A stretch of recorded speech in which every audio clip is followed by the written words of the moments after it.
Welcome to ESPN College Football Primetime, presented by Ram Trucks. Why wait for the weekend? Week 7 of the college football season starts tonight. Weekday CUSA is back, and tonight we're in Murfreesboro, Tennessee, as the Blue Raiders of Middle Tennessee welcome Conference USA and FBS newcomers, the Missouri State Bears. Hi again, everybody. Clay Matvick alongside former All-American quarterback at Missouri, Chase Daniel. Victoria Arlen will be down on the field tonight. Well, starting tonight, there is going to be college or pro football every day until the Wednesday before Thanksgiving. What a great time to be alive. 49 consecutive days of football. It's the best time of the year. It's starting to feel like fall. They're selling apple cider in the concession stands. Yeah. It's the best time of the year. Well, Missouri State is transitioning this season to the FBS, and they've got a talented quarterback in Jacob Clark. He's a veteran. He's very good, but he's a game-time decision tonight because of a knee injury suffered in the last game. Yeah, look, Jacob Clark is their leader, as you can tell, 17 consecutive starts at quarterback. He's got NFL potential, and a left knee injury really hurt their chances of playing tonight. It looks like he's going to be the freshman Deuce Bailey. And if Deuce Bailey is indeed the guy to start this game, it will be the first of his career, and he is an entirely different quarterback than Clark. Absolutely. He's a true dual-threat quarterback, and when you look at the film, there is some stuff that really stands out. He's almost unsackable. Look, Clay, this is in high school, okay? 10 months ago, and now we're here on Wednesday night. It could be and will be his first start of his career, and just elusive, slippery. I mean, he looks like Kyler Murray running the football. Pretty poor ball security by him, just swinging the ball around, but he's really hard to bring down, especially for an offensive line that has struggled this year, giving up sacks. He brings a little bit hope. Now, he can also throw the ball, too. He struggled a little bit in the intermediate areas, but you see here a really nice touchdown pass in the red zone. It's going to be interesting to see how they deploy him tonight. So it'll be a true freshman, most likely, against a guy who's been around for a while. Nick Battiato making his 36th career start tonight for Middle Tennessee. Certainly experience favors the Blue Raiders at quarterback. Deuce Bailey, he's going to need some help tonight. And for more on that, here's Victoria. Guys, it's a big task for an 18-year-old who just graduated high school a few months ago, but Deuce Bailey is surrounded by support from his teammates, including QB Jacob Clark, who has been mentoring him in practice, and we expect him to do the same on the sidelines, as well as Cash Hudson, who actually told Deuce Bailey, he told him, look, we got your back, Deuce, okay? We will protect our butts off and try and help you go. These are just a few examples of the support that the young QB has surrounding him on and off the field. All eyes on the quarterbacks tonight. Weekday CUSA, year 3 of this in this conference, making weekdays fun again. Bears and the Raiders coming up next.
Just a beautiful Wednesday night, Murfreesboro, Tennessee, about 40 minutes south of Nashville for Missouri State and Middle Tennessee.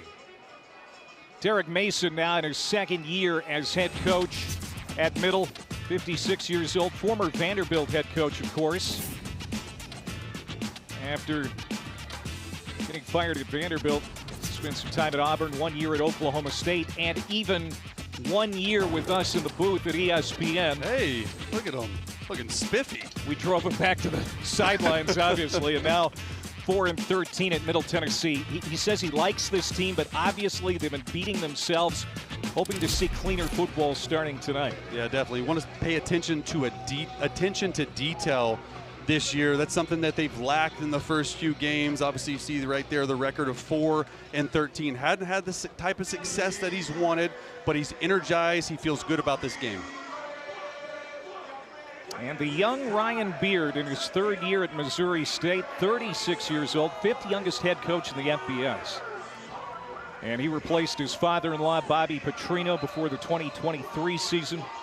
And he's trying to do more with less as they make this transition from the FCS. Even though he's really young, he believes in hard work. He needs to have his guys work hard at practice during the week, and so they can be successful in a game. The only other meeting between these two programs, 1986. Both teams were in 1AA at the time, and Middle Tennessee won that game in Springfield. Hey, that's the year I was born, Clay. You're not that young, right? 86. Turned 39 yesterday. How about that? Happy birthday. Well, thank you very much. Why did you keep that a secret? I would have brought you a cake or something. What an absolutely gorgeous night. 71 degrees, some wind coming out of the north end zone. And with these two teams that like to throw the football around a ton, that may be a factor from time to time. So Missouri State won the toss. They deferred. And we'll see Vattiato in the Blue Raiders offense first, but it's kicked out of bounds. Off the foot of Yusuf Obeid, the sophomore from Dearborn, Michigan. So a penalty right out of the gate. Number 36. Ball will be placed at the 35-yard line. First down. So excellent field position for Vattiato and the Raiders. He is savvy. He is tough. I mean, we've talked to this guy. He's a calm veteran, and he has played a lot of football. Yeah, he's their leader out there. He does really well in the RPO game. That's something that coaches told us early in the week. So look for them to get going. Their run game hasn't really handled the situational football really well, but look for him to get the RPO game going early. Sophomore running back Jakail Middlebrook will start in the backfield with Vattiato, and he's going to get his first carry. Bounces to the outside, coming to the near sideline. Good run, and that's going to be a first down carry for Middlebrook. Sophomore out of Atlanta. He's been the workhorse for this running back room. Yeah, he is easily the best player on offense. He's dynamic. They want to get him at least 20 touches in the game. He's their true workhorse, you know, coming into the game, 64 yards a game, not very much, but they had 155 last week. He's a big reason for that. Yeah, 83% of their running game. That's a high percentage. Yeah. And the running back room finally getting back to health, probably the healthiest it's been since fall camp. A couple of freshman running backs, DJ Taylor and Austin Clemens, back to support the run game tonight. So approaching midfield on the opening series for Middle Tennessee. And it's Middlebrook again, now looking to the other sideline. Another good run, but a flag down behind the play. And penalties have plagued both of these programs throughout the year. Number 13. 10-yard penalty. First down. Rory Bernard, our lead official tonight. 19 penalties the last 2 games for Middle Tennessee. And both these teams, they really beat themselves. I mean, you talk to both coaches and they're like, we can't beat ourselves. We can't beat 2 opponents, the person we're playing and ourselves. So not what you want to do after 2 really good runs, moving back on the sticks.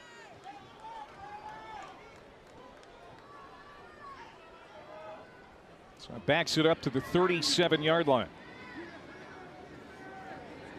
First down and 20 now. Vattiato cocks his arm, fires, caught at the 41 by A.J. Jones, Arizona transfer, making his first start of the year. He'll tiptoe out after that short pickup. The offensive coordinator is Bodie Reeder, and they pass about 70% of the time. I mean, it's a big number there too, and it's the second highest pass-to-run ratio in the FBS. I mean, 70%. That is a lot. And that's why they got the run game going last week. They can't be one-dimensional. Cam Lacey goes in motion. Play fake. Rolling out. Vattiato throws on the run. It is caught. Nice move, and ducking inside the 45 is Lacey. who has worked his way into the starting lineup for Middle Tennessee here in recent weeks. Kanye Young, the playmaking linebacker, gets out there to make the stop. And this is exactly what offensive coordinator Bodie Reeder told us they wanted to do. Get Cameron Lacey the football, get Variato on the run, on the move. They feel really comfortable in this sprint out type game. But going back to Cameron Lacey, he beat out Miles Butler in the game last week for a nice starting decision right here. 3rd down and 2, and it's going to be a first down run for Middlebrook and much more. Now they're getting Ja'Kale Middlebrook greased up here early, coming off his first career 100-yard game, and already has Middle Tennessee deep in the Missouri State territory, marked out at the 28. Going a little tempo here. They usually don't do it, but I like it. Catch the Missouri State Bears off guard. Middlebrook again. This time he's knocked down at the line of scrimmage. Now, Middle Tennessee really looking for a fast start tonight, Chase. It played from behind the last 3 games, and they're really not built to play from behind. No, and this is a fast break style offense. I mean, this is what they're built on. Speed and space. You're going to see them spread it out. They want to run it. They want to throw it. But they got to be much better in the red zone. They've had red zone issues all year long, scoring touchdowns. Middlebrook again stacked up. That's Jared Bird Lloyd, the middle linebacker, playing the best ball of his career right now. And here comes 3rd down again. And 3rd down has been a real problem for Middle Tennessee, just 28% on the year. And this is 3rd and 11. No sacks right here. You're on the edge of field goal range. Your kicker, they feel really good about. But like you said, this has been their sort of Achilles heel, one of the worst in the nation in 3rd down.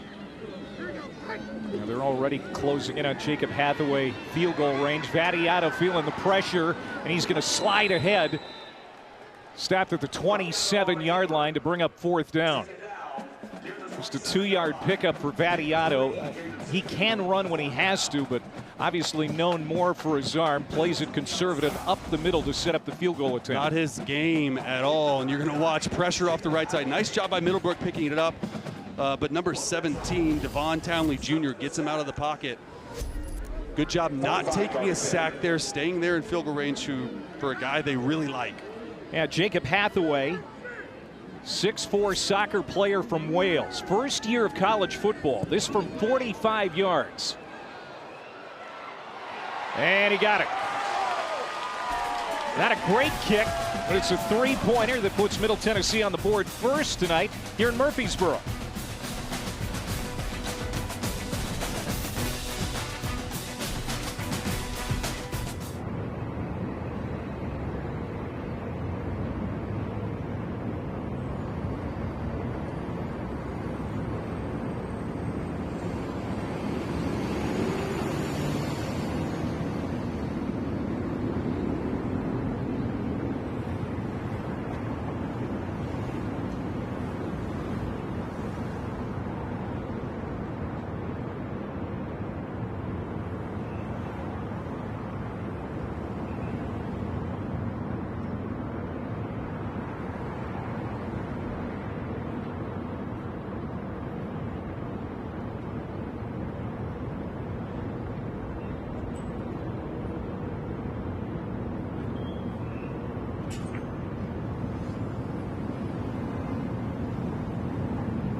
Now Middle Tennessee gets 3. Missouri State has had the lead in every single game this season. To start, but they're going to be playing from behind here early as Jacob Hathaway hits from 45 yards. Kind of a little 9-iron.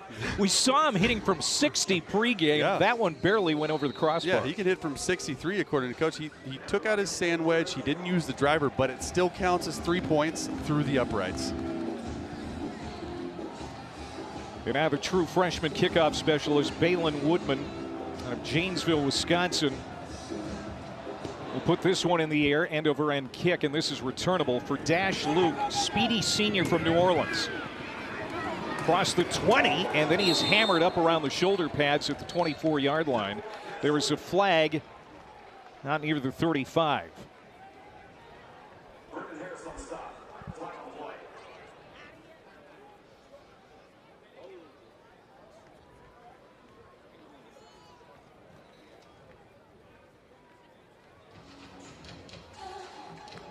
Both kickoffs. Flags, huh? Not a great start for both teams who have struggled with penalties.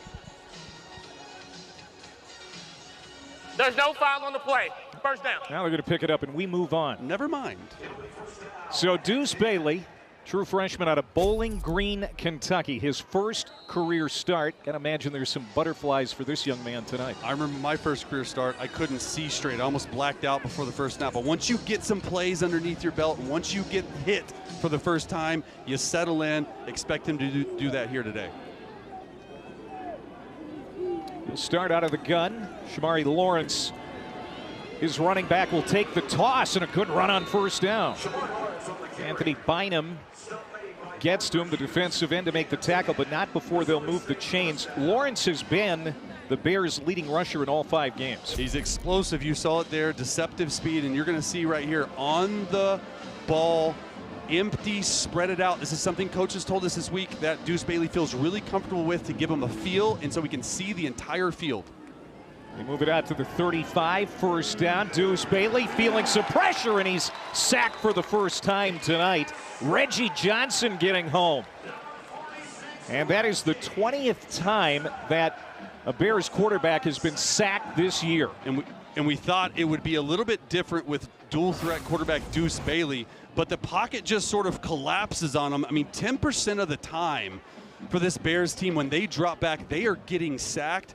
We felt coming into the game that this dual threat quarterback and Bailey could help them with that. Not early right here. Tied for the 3rd most sacks allowed in the FBS. And now run out to the 30-yard line for Shamari Lawrence. Protecting a quarterback, that's just going to be imperative tonight with the freshman back there. And they're down 2 starters on that offensive line. Christian Loiza, Hudson Lillibridge are out. You can see the sacks taken per dropback. It's extremely high. That is an extremely high number, exactly like you said. And getting into 3rd down and long right here, you got to be able to protect your quarterback. Don't put the ball in his hands to make some irrational decision. You got to make good decisions with the football. And that decision nearly cost Bailey. It's going to be out of bounds. Parker Hughes in coverage. And Bailey just kind of threw it up for grabs. A little bit of nerves right here. But 93 comes right through, and then actually really nice job of him getting the ball. You got to get it, make sure you throw it into the stands. That's what coaches used to say. Don't give the defense any chance. But 3 and out right there. Got to calm the nerves. Take a deep breath on the sideline. Talk to offensive coordinator Nick Petrino. Stuart McDonald on to punt for the first time. Jaquel Middlebrook calling for the fair catch inside the 25. 8:39 to go, opening quarter. CUSA on this Wednesday night.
ESPN College Football Primetime is presented by Ram, official sponsor of the College Football Playoff, and in part by Popeyes. Love that chicken from Popeyes. The Stephen and Denise Smith Student Athlete Performance Center here at Johnny Red Floyd Stadium. This place is looking good, has new turf.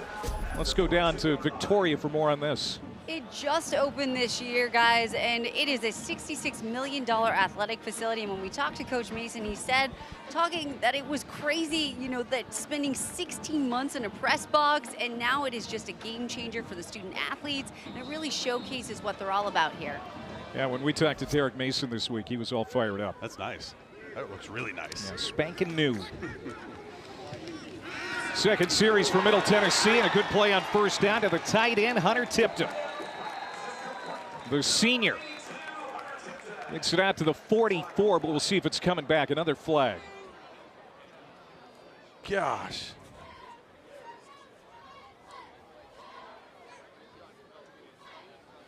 Ineligible player downfield. Offense, number 55. 5-yard penalty, first down. So a 23-yard gain goes for naught. That penalty on Mateo Guevara, the center. Guevara is going to be right here, just a little bit early. This is the RPO we were talking about. I mean, he's downhill. It's really hard on offensive linemen because it's a run or a pass. I mean, they're blocking like run, but just got to hold your horses right there.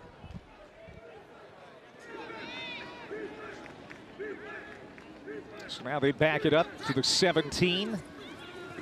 And Vattiato's going to keep it for a couple. The O-line has been a mess, Chase. So the starting center, Marcus Miller, out. He was injured this past week at practice, so Guevara moves from left guard to center.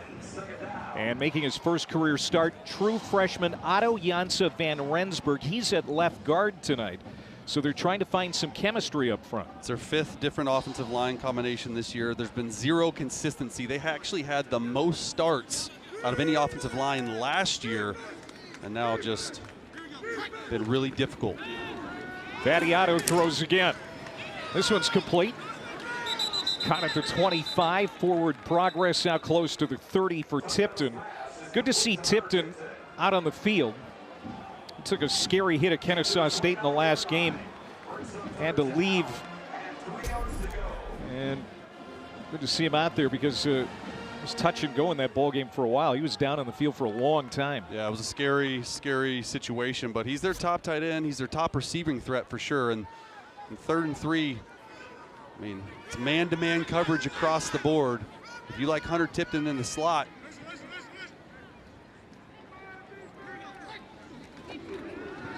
third down and 3, they're throwing, and it's high, incomplete. Intended for Cam Lacey. Bird Lloyd, the linebacker, great coverage. So it's 4th down. Yeah, really nice coverage. They started Cam Lacey in the backfield, motioned him out to the number 2 receiver to the field, and you get the matchup on the middle linebacker, Bird Lloyd. But Bird Lloyd does an extremely athletic job of covering their best receiver. They really like this Bird Lloyd guy. I mean, Mike linebacker, good size, really moves well. Impressive coverage ability, though, right there. Missouri State allowing 6.5 yards per play defensively, so hasn't been a great year on defense, but they're going to get the football back. Fair caught by Dash Luke at the 34-yard line after that 37-yard punt.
Missouri State, located in Springfield, Missouri, second largest university in that state, over 25,000 students, making the transition from the FCS after an 8-4 year last year in that ferocious Missouri Valley Football Conference.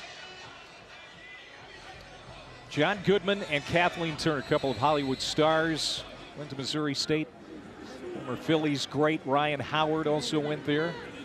Phillies at the Dodgers tonight in the playoffs. True freshman Deuce Bailey, first career start, gets rid of it. That's incomplete. Contested along the sideline. Brendan Harris, Abdul Muhammad in the coverage.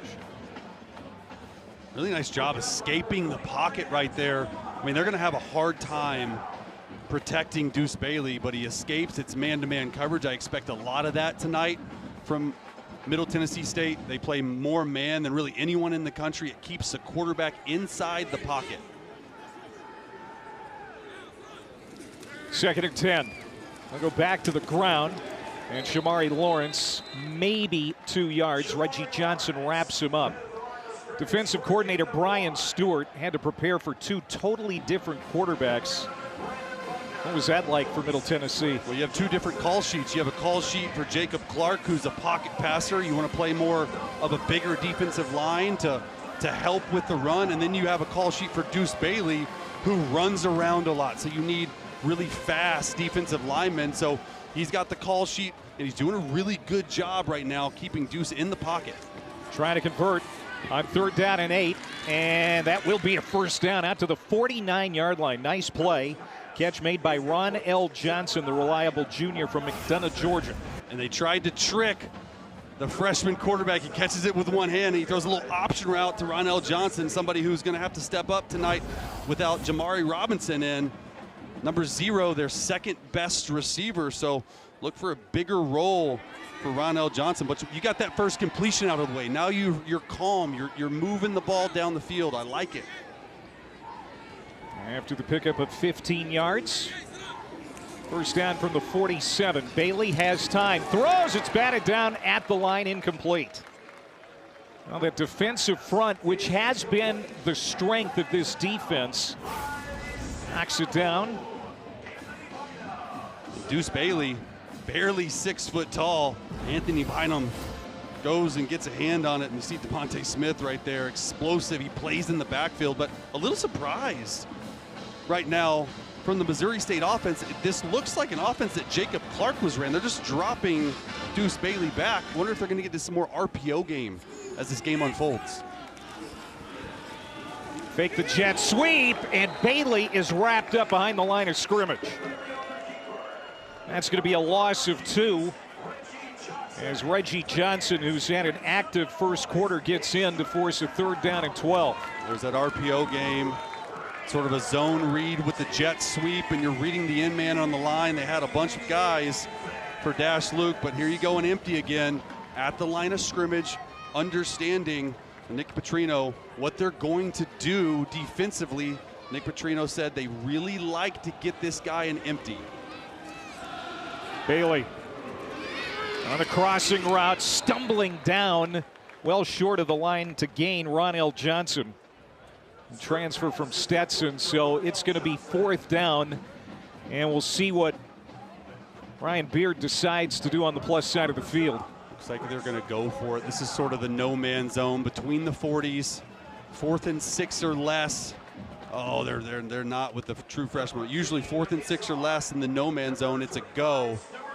It look like they're going to punt it away here, though. Play the field position game.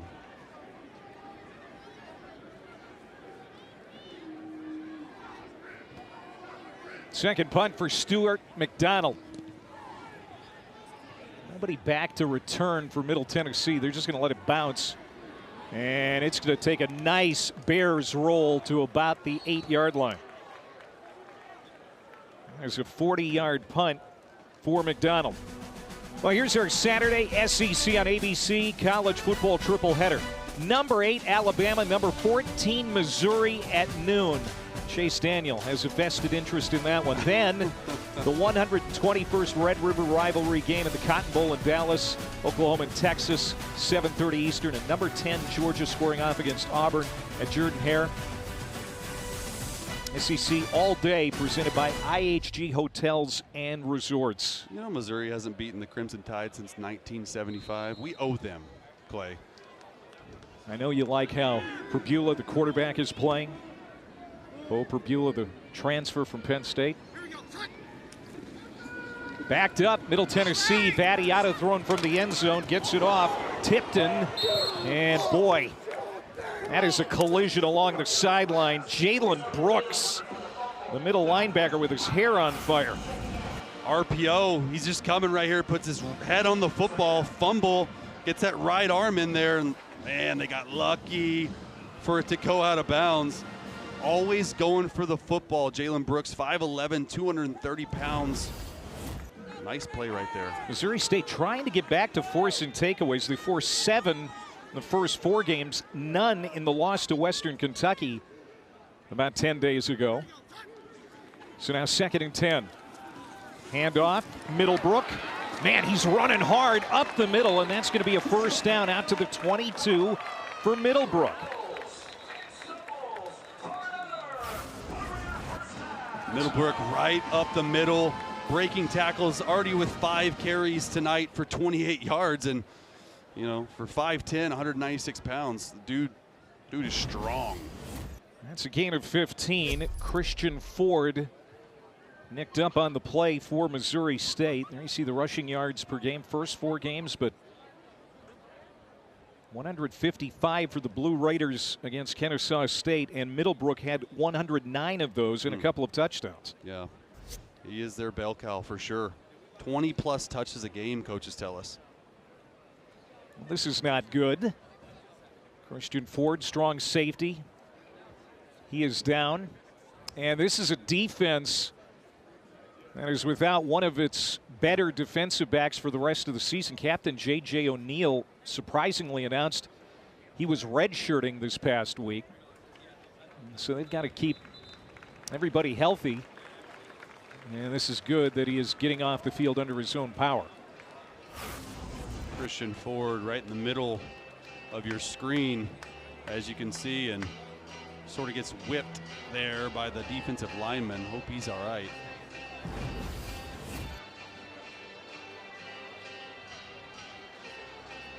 Nick Vattiato, last time out, 285 yards passing at Kennesaw State, no touchdowns. Had a bad red zone interception. He has been plagued by bad decisions from time to time. Trying to limit the mistakes tonight. That one is tipped. And behind the tight end, lands incomplete, second down. As Tony Mitchell, key man off the edge in this defense, got a hand on it. Yeah, Mitchell Tony stays home, understands, hey, it's a little bit of a naked route right here, gets his hands up, and that's what they're trying to do offensively. Move the pocket with Vattiato. Something that I believe he needs to do more of is throw the football down the field. A lot of underneath throws, so a lot of defenses have been setting on them and sitting on them. That's why the run game was so good last week. Second and 10, play action. Vattiato to the outside. That is caught by Najee Cox. First time we've mentioned his name tonight. He's the go-to receiver. And a third down after that 7-yard pickup. Cox averages 14 yards per catch, 4th most in Conference USA, but quiet up till now. Yeah, he's their best guy. He's the X receiver, which means you play into the boundary, so he gets one-on-one most of the time. I look for him to have a huge game tonight against this secondary for Missouri State, who plays a lot of man-to-man. And as you can tell here, man-to-man coverage, looking in the slot, one-on-one for a nice little option route, which they like. 4 receivers, 2 to either side. And another one may have been tipped, intended for Cam Lacey. 4th down. So I don't know, Vattiato just not seeing it through the offensive and defensive front. Yeah, and it's exactly what they do. They go to the slot to Cameron Lacey, and it doesn't look like it gets tipped. It just looks like it's a bad throw. But Cameron Lacey starts out, goes in exactly where they want to work, the middle of the field with these option routes. Just haven't been super accurate tonight for Vattiato.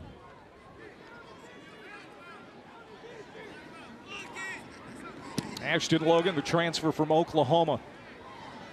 And Dash Luke calling for the fair catch out across the 35-yard line. Another penalty flag down. Man, these kicks have not been clean.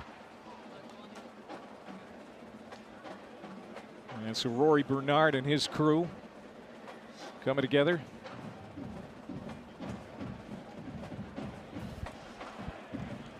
That's going to go against Missouri State. At least the way he's pointing. Yeah, trying to figure out if they're accepting it or not.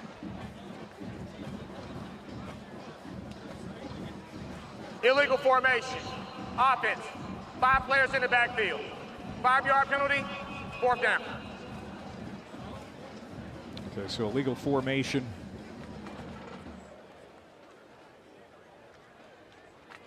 Trying to see if they're going to re-kick or not. That's the conversation on the sideline. The 5-yard penalty will be added to the end of the kick. First down. Okay, so they're just going to spot the ball at the 40-yard line. That's where Missouri State will go to work. Now, Missouri State, one of 2 new members in Conference USA, along with Delaware. Out to a 2-3 start, looking for their first conference win, and they've got a true freshman quarterback in Deuce Bailey, playing for the injured Jacob Clark tonight. Dash Luke in motion. Bailey fakes the toss, now in trouble. And he's going to be hit as he throws. It's going to go to the sideline, incomplete. Bailey has been under a lot of pressure. Second down. Absolutely. And this defense for Middle Tennessee State's doing a really nice job just staying in their pass lanes, not getting too much out of it. And DeMonte Smith does a good job. I'm telling you, this guy is super elusive, Deuce Bailey, and there's just nowhere for him to go. And that was the problem, I think, with Middle Tennessee's defense this year is they give up way too many explosives, and they did a really poor job of setting edges. First carry for Marone Green. That's just a yard for the former walk-on. Third down.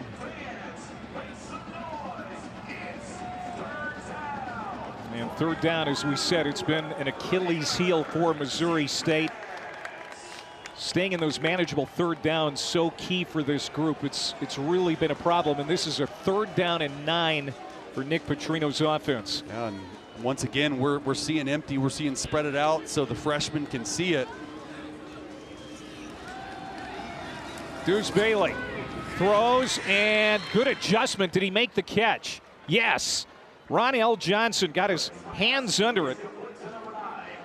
He's been targeted 3 times tonight. That's a catch of 10 and a first down into plus territory. And a really nice catch because the ball's a little low, but Ron L. Johnson just goes up and turns right at 10 yards at the sticks. They've been playing man-to-man against them, daring Deuce Bailey to throw the football.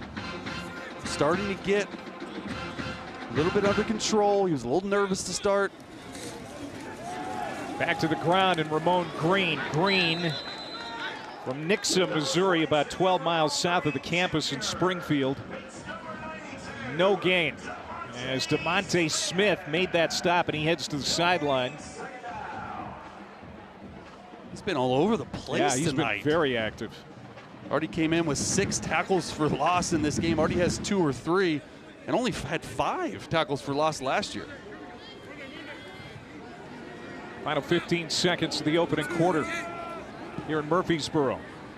Dash Luke motions back into the backfield, and it will be Bailey with a hole up the middle. Big run inside the 35. Takes a hit at the 34, but a good way for Deuce Bailey to end the opening quarter of his first career start. 15-yard pickup. The only points in the quarter, Jacob Hathaway, a 45-yard field goal. Weekday, CUSA is back. 3-0 Blue Raiders after 1.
Middle Tennessee State, they lead 3-0. I'm here with Coach Beard. Coach, you had the quarterback question all week. Deuce Bailey made his official start as a true freshman. How were you able to prepare the young quarterback all week and the team? Yeah, we were lucky enough to have a little bit of a longer week, so we got a few more reps doing what we want to do with Deuce. We got to settle him in. You know, he's a young kid trying to come out here and do a little too much early. Settle in, make your progressions, and go from there.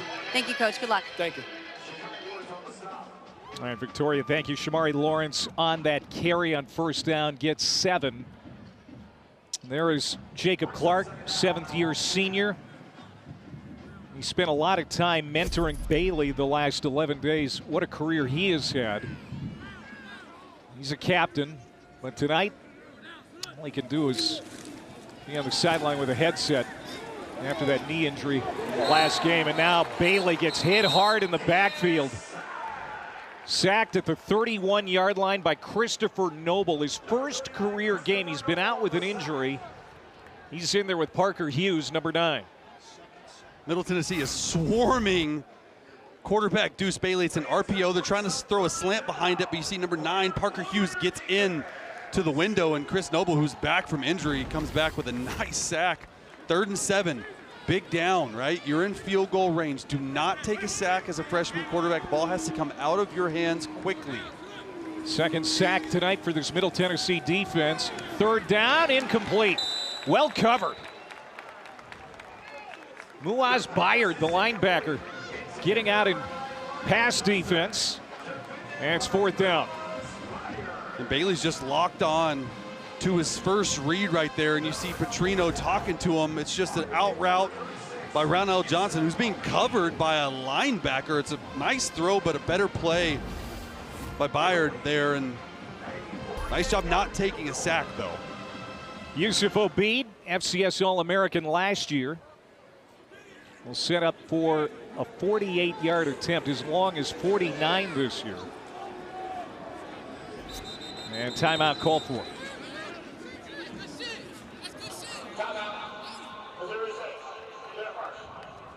Missouri State is going to spend a timeout. You can see Ryan Beard not extremely happy with the situation right now. They didn't have the right number of players on the field, so he had to call a timeout.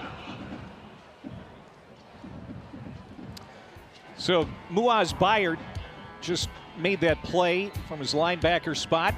There's his brother Kevin, former Blue Raiders star here now with the Chicago Bears. 3rd-round pick of the Titans back in 2016.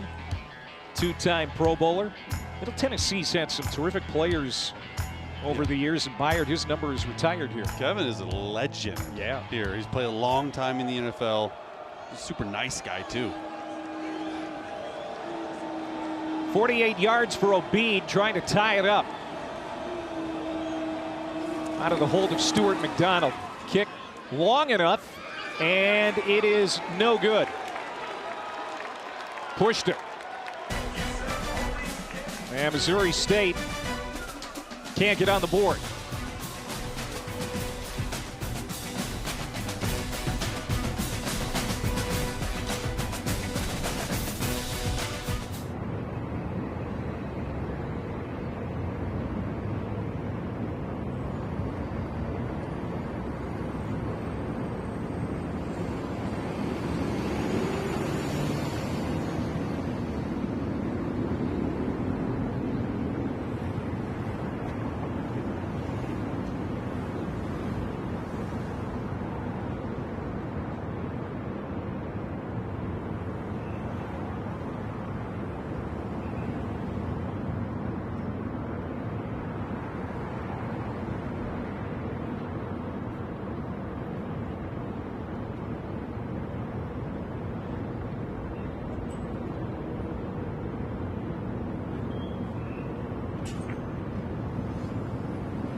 Kick off your Week 6 NFL Sunday, 10 a.m. Eastern with the Countdown crew on ESPN and the all-new ESPN app.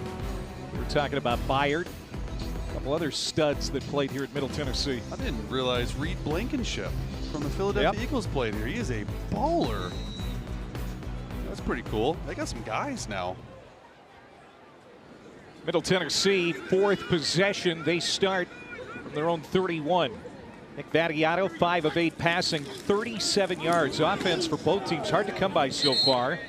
And this is Ja'Kale Middlebrook out of the backfield. Excellent receiving running back. Averages almost 6 targets per game. That's tied for most in the FBS by a running back. Yeah, it's the third best receiver talking to the coaches, and he's the third most targeted receiver. They felt like they gave him the football on the ground too much. So right there, you motion him to empty, throw him a little hitch. Second and manageable. I like it. 6-yard pickup. And now they go back to the traditional use of Middlebrook on the ground. Nothing there. On the outside, McGuire Neal shut that down quickly. First year with the Bears after a couple at Charlotte. So now here's a 3rd down and 4. And defensive coordinator L.D. Scott hoping to get this team off the field here. He tries to keep this defense simple here so they can play fast. Yeah, and you're going to see very simple on 1st and 2nd down. 3rd down is where you see them walked up. There's 5 guys at the line of scrimmage to try to cause a little bit of confusion, but it's just man-to-man. Like, we're going to play our defense better than you're going to play your offense. Bad snap. Vattiato lost it. Ball's loose, and Missouri State recovers. Jalen Brooks recovers the loose football, and it's a turnover, first of the night. Great field position now for the Bears. And it's a new center, Mateo Guevara. Just a bad snap through the center of your legs and just hits his butt with it before it goes. It goes flying. Vattiato can't get into it, but nice job recovering it. That's that center quarterback exchange where if you have a new center who hasn't played a lot, he's up there calling protections, he's calling plays like that, and just, you know, crucial turnover right there. 8th takeaway for Missouri State this season. And what a gift for the true freshman quarterback Deuce Bailey and this offense. Just 54 yards of offense so far. Now trying to turn the turnover into points. Bailey thrown to the end zone, has a receiver wide open, but out of the reach of Dash Luke. And Luke can move, but too much heat on that one as Shakai Woods was bearing down on Bailey. And there's nothing crazy about this. You're going to see Dash Luke right there. He's going to run just straight up through the middle of the football field. And he's getting pressured, Deuce Bailey is, but you want this one back. Number 98, Shakai Woods, comes in and hits him, but this is something that you can make in your sleep. It's a little bit of nerve still for this young quarterback. Dancing around. Got it to Luke. Luke finds room, comes to the near sideline. Runs into a defender at the 5, 1st down and goal to go. How about that improv by Deuce Bailey? Oh my gosh, and you're watch the 2 guys run into each other. They're going opposite ways. The quarterback has no idea what to do and then says, hey, you know what? I'm just gonna look at the sideline. What does coach say? Throw it to Dash Luke. And then a huge play on a broken play. That was not supposed to happen, Clay. I gathered that. Oh my gosh. 18 yards. What are we doing? 1st and goal. And now just a race to the pylon, touchdown. That's what makes Deuce Bailey so dangerous, his feet. 2 plays back to back, keeping a play alive for a completion, and then just winning the race to the corner. Explosive run, just a zone read. Number 46, Reggie Johnson, comes down too much, and I mean, he's got elite speed, Deuce Bailey does. And look, carrying the ball up around your head, that's why I said he reminds me of Kyler Murray. Coach Beard was not happy with the ball security.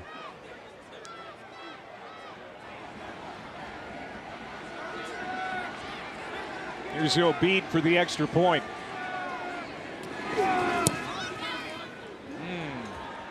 That didn't look good off the foot of Obed, and it misses. First career rushing touchdown for Deuce Bailey. turning that mistake by Middle Tennessee into 6. And Missouri State playing from in front for the first time tonight.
Our next WWE event, the 7th annual Crown Jewel for the first time down under in Perth, Australia. Saturday morning, 8 a.m. Eastern.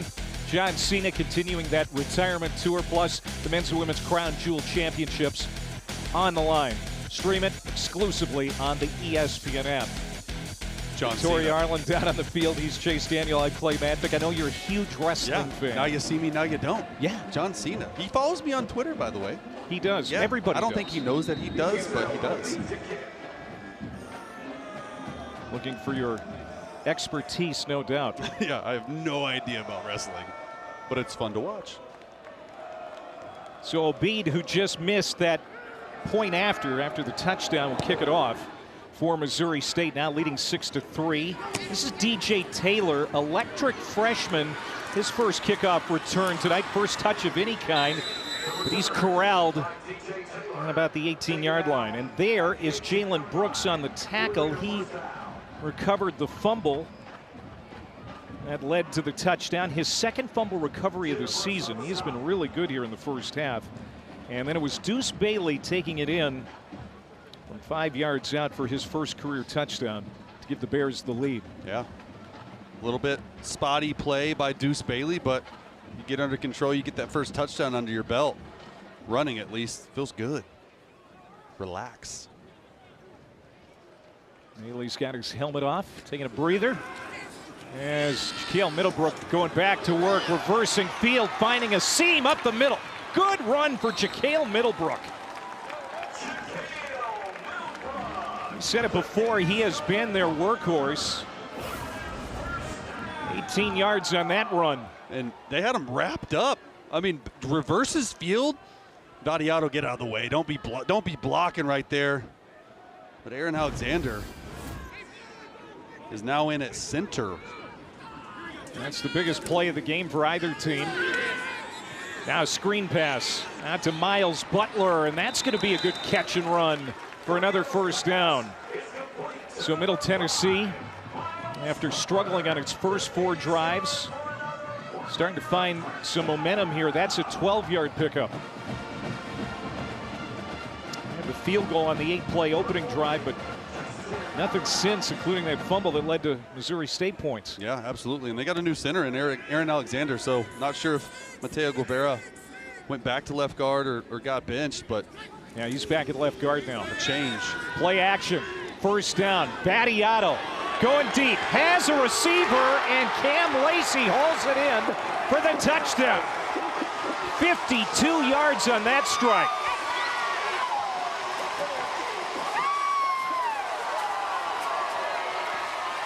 First career touchdown for Cam Lacey, the sophomore from Toccoa, Georgia.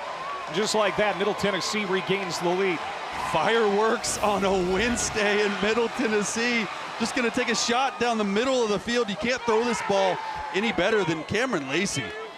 We talked about he beat out Miles Butler in game last week. He had 96 yards receiving, and Battiato, this is something I've noticed, just takes a little bit time in games to get going, but once he's going, he can throw it. 3 plays, 82 yards. Quick strike for the Blue Raiders. Weekday CUSA here in Murfreesboro. It's 10-6 Middle.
Nick Battiato and this Middle Tennessee offense finally getting it going. That 52-yard touchdown pass to Lacey, the longest pass of the season for the veteran from Plantation, Florida.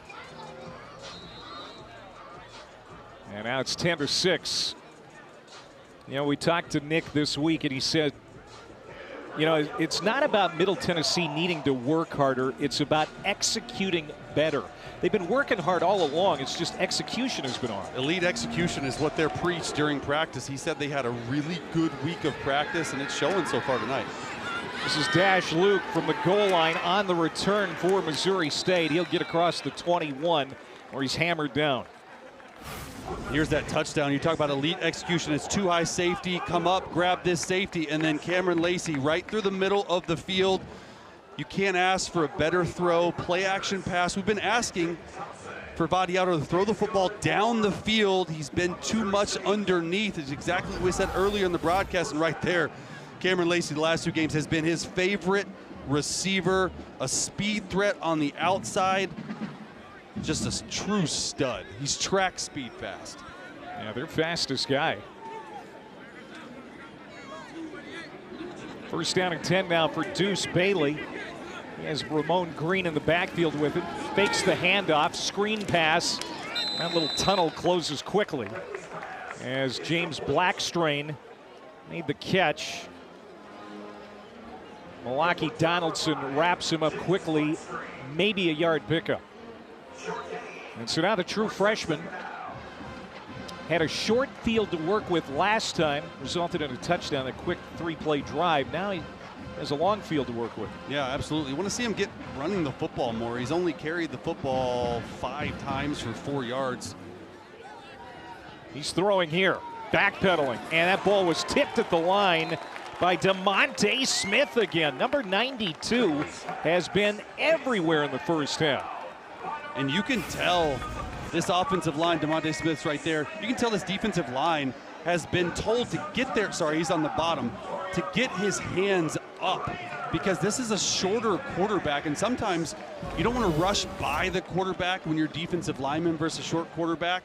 You want to get your hands up, and they've already deflected 2 or 3 passes tonight. Yeah, Bailey 6 foot. Jacob Clark, their regular starting quarterback, 6'5". Big difference.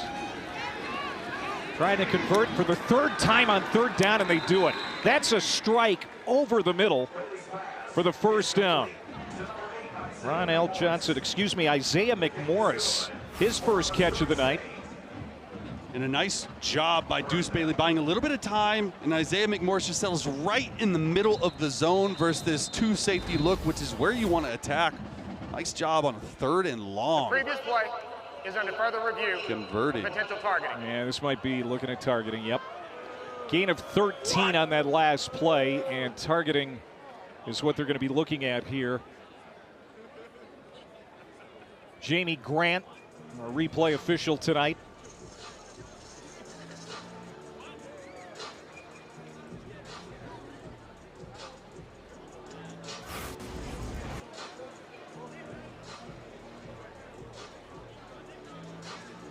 Oh, and this looks like it could be leading with the crown of your helmet. Ooh, and the launch, too, it looks like. And a possible defenseless receiver. That's number 18, Kalen Woods. It looks like he's not launching. It looks like the crown of his helmet. I mean, that is a really difficult call to make. Doesn't look like there's any malintent. Does get him right in the back, though. Kalen Woods just coming back from an injury, missed the last game. And defensive backs have been banged up this year for Middle Tennessee. They've really struggled keeping him healthy. And we thought safeties John House and Jawan Gaston both out tonight. Here's another look. Any forcible contact with the crown of the helmet. I don't believe they're looking at the launch. I don't know. I don't see much there.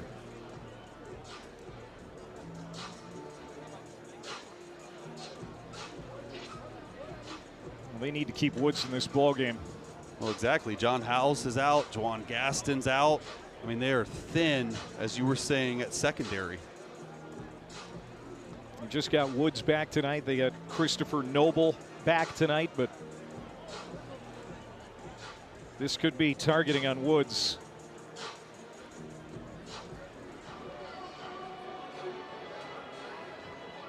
Here's the call. After review, personal foul, targeting, defense, number 18, 15-yard penalty from the end of the run, automatic first down. Number 18. See, I felt there was a launch there, and he led with the crown of the helmet on a defenseless receiver. I mean, all the indicators for targeting, I think, were there, and that's what Jamie Grant and the crew saw. And so Kalen Woods is going to be out for the rest of this ballgame. Yeah, and I didn't see the launch as much as you. I get what you're saying, but I mean, they're trying to play football there. I get the rule; it's to protect the player. The crown of the helmet came into play, but I don't agree with it personally. So Missouri State has the football now at midfield, first down. Bailey fakes the handoff, rolling to the near side. He's going to keep it, holding the football like a loaf of bread again, and he'll slide down short of the 40. Parker Hughes in pursuit. That's a gain of 7, but I mean, ball security for Bailey, certainly an issue for the freshman. And we saw it all film. I mean, he's just holding it with one hand. If anybody wants to swipe at it, there he is up against your chest as he's sliding. But man, take care of that football, young guy. It's dangerous. We were talking to Nick Petrino about that very thing this week. The offensive coordinator said, you know, we've got to get him to tighten that up a bit. He was serious about it, too. That's a first down carry for Lawrence. Plows ahead for 5. They'll move the chains. You know, communication with the freshman was huge this week, Chase. During practice, Nick Petrino was telling us they use the headsets. They usually don't do that during practice. As another player is down, this time it's a lineman, Justin Curtis, for Missouri State.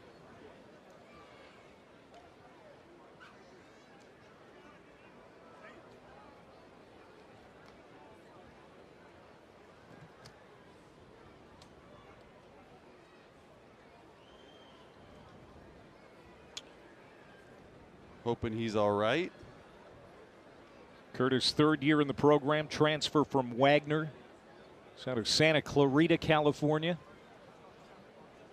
He's a starter at right guard. Christian Loaiza, Hudson Lillibridge, couple of starters coming into the year, out for the season already. So it's been a banged-up offensive line. It'll be their third starter going down if he can't re-enter.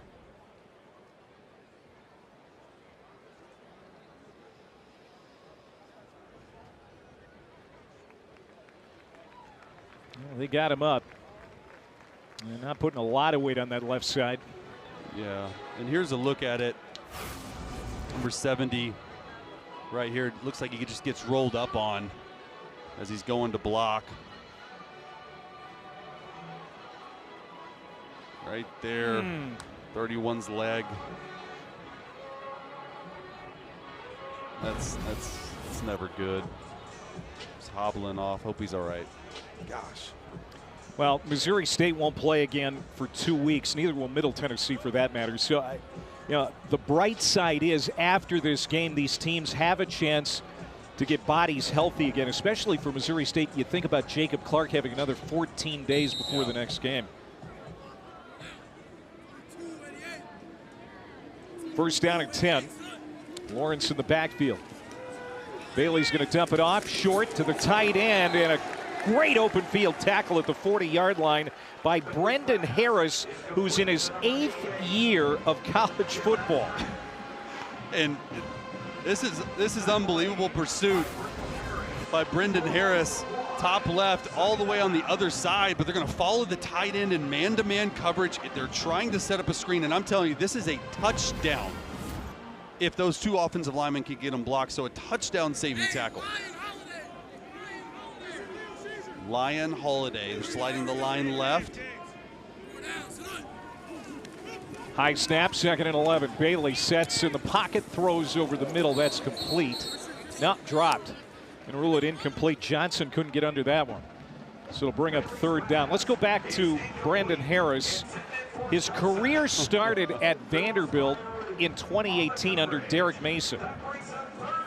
And also played at Wake Forest for a time, battled injuries the last couple of seasons, and here he is 25 years old in his 8th year of college football. 2018 was the start of his career. What were you doing back in 2018, Clay? Well, it's not like television was in black and white. It's not that long ago. 3rd and 11. Sliding up, throw over the middle, complete. Tristan Gardner, the impressive true freshman, staying on his feet. Down to the 22. Gain of 17 for Gardner. Boy, they really like the young man from Dallas. And now here's Missouri State knocking on the door again. Absolutely, the true freshman. Watch Deuce Bailey's eyes. He's going to read it from right to left. Catches the snap, 1-2, gets to his 3rd read so quick. That's the best I've seen him actually getting through progressions and in the pocket. It looks like he's settling down a little bit as this game progresses.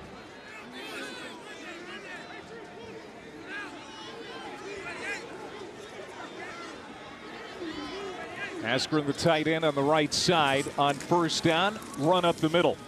Ramon Green will get a couple, so here's Missouri State back in the red zone.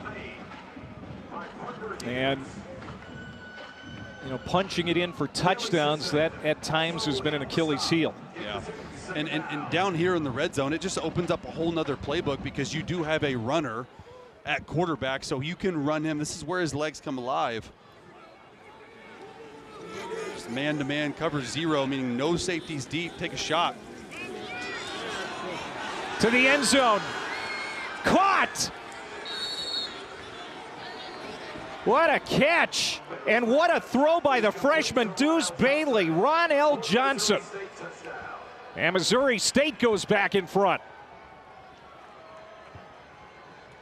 Deuce Bailey is settling in nicely. They saw what we saw, no safeties back. Ronald Johnson runs right by Jackson Lowe in a perfectly thrown football where you have to get it up and down in the red zone. Deuce Bailey starting the ball on back-to-back drives.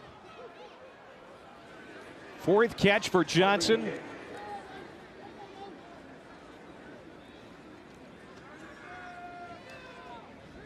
And now here's Obeid, who has already missed a couple of kicks tonight, including one PAT. But this one is right between the eyes. 13-10 Bears. Man, Johnson has been good, and Deuce Bailey, his 2nd touchdown pass of the year. Right in stride. And look at his reaction. He's pumped up, man. Got a touchdown on the ground. Doing the Spider-Man. Did you see that, Clay? He's doing the Spider-Man. He's throwing webs out there, man. That's sweet. Just a confidence builder, too. So Deuce Bailey won back-to-back state championships at Bowling Green High School in Kentucky, the same high school as Ryan Beard. There's Ryan Beard back in the day, 20-some years ago, and there's Deuce Bailey.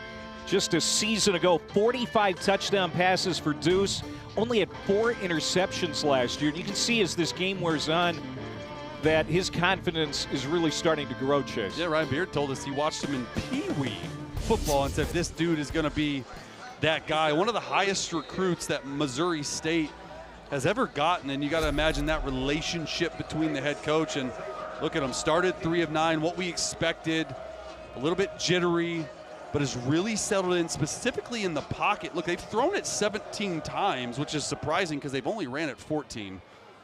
Squib kick out of bounds. This has not been a good night for Obeid. Any special teams for that matter.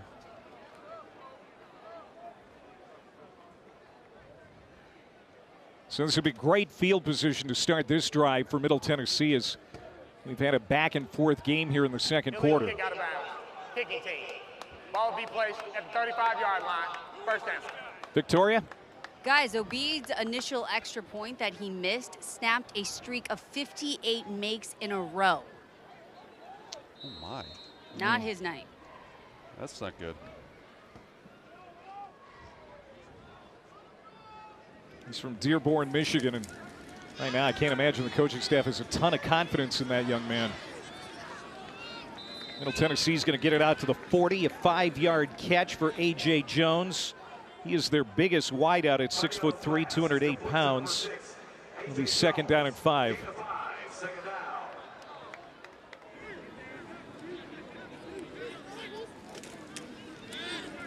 Vattiato again to the outside. That is complete. Another catch for Jones. A couple yards shy of the line to gain. A short third down coming up. Vattiato, of course, that big 52-yard pass play, that's about half of his passing yardage tonight. Came on that one throw to Cam Lacey. Yeah, he's been really efficient. 10 of 13, 115 yards, but a lot at or behind the line of scrimmage, except for that bomb down the middle of the field. Interesting call here, empty on 3rd and short. Where Vattiato takes off and runs.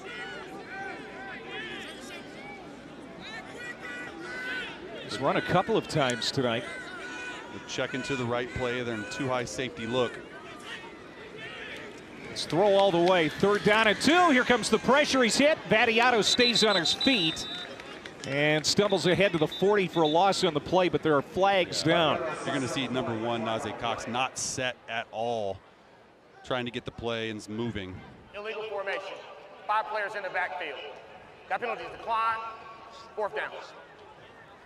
First sack for this Missouri State defense tonight. And Cox was off the ball. Need to be on right there as the X-receiver boundary, and giving the ball back to this Missouri State offense who has been rolling here in the 2nd quarter with plenty of time left in the half, and going to get a look at a 2-minute drive for Deuce Bailey. Ashton Logan, good boot. Excellent punt. Nice. And Dash Luke the fair catch inside the 10-yard line. 53-yard punt for Logan. Well, we said it before, Delaware and Missouri State, the 2 newbies in Conference USA. There's been a lot of restructuring in recent years in this league. UTEP is going to leave next year, Louisiana Tech in the short future. Neither Missouri State or Delaware can play in the Conference USA title game this year or play in a bowl game. But they can compete and win the regular season title, and that's what they're trying to do in Conference USA. By the way, Delaware and the Bears bringing the number of teams in the FBS up to 136 now. Hey, I didn't know that. Yeah. I remember when it was right around 100. We've added a lot of teams in recent years. That's going to be a first down pass to Makai Cope. Gain of 14 on first down for Bailey. Boy, this guy has found a rhythm. He settled in nicely, and this is that RPO that they're reading. They're just red number 9, Parker Hughes, and just threw a slant right behind him. 3:24 left, plenty of time.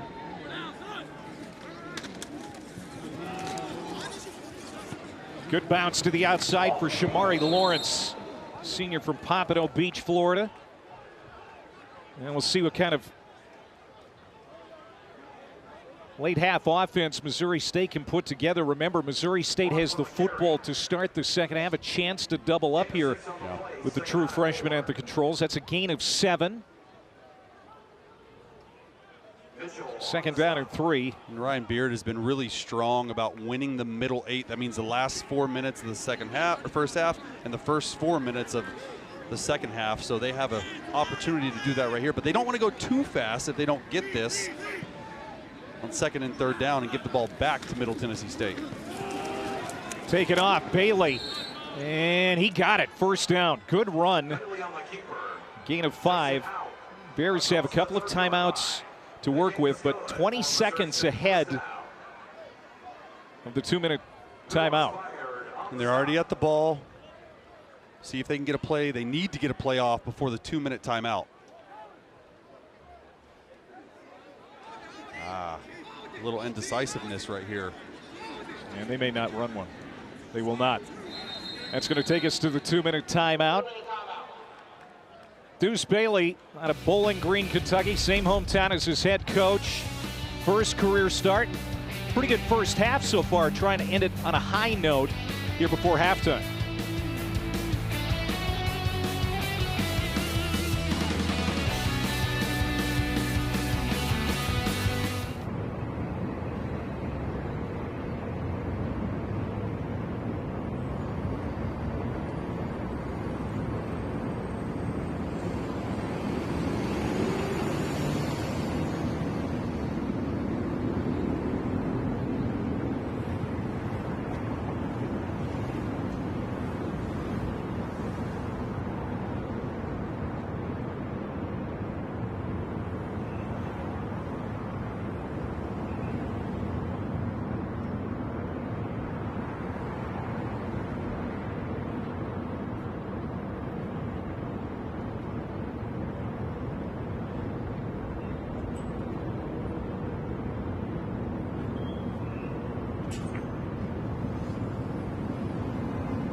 All right, Zubin, thank you very much. Yeah, it's going to be a great weekend of college football.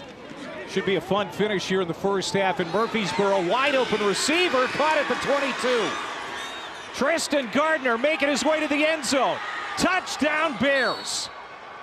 69 yards on that pass. Deuce Bailey to Gardner. Wow. Oh my goodness gracious. You're going to see 15, the true freshman, Tristan Gardner out here. The corner just stops running.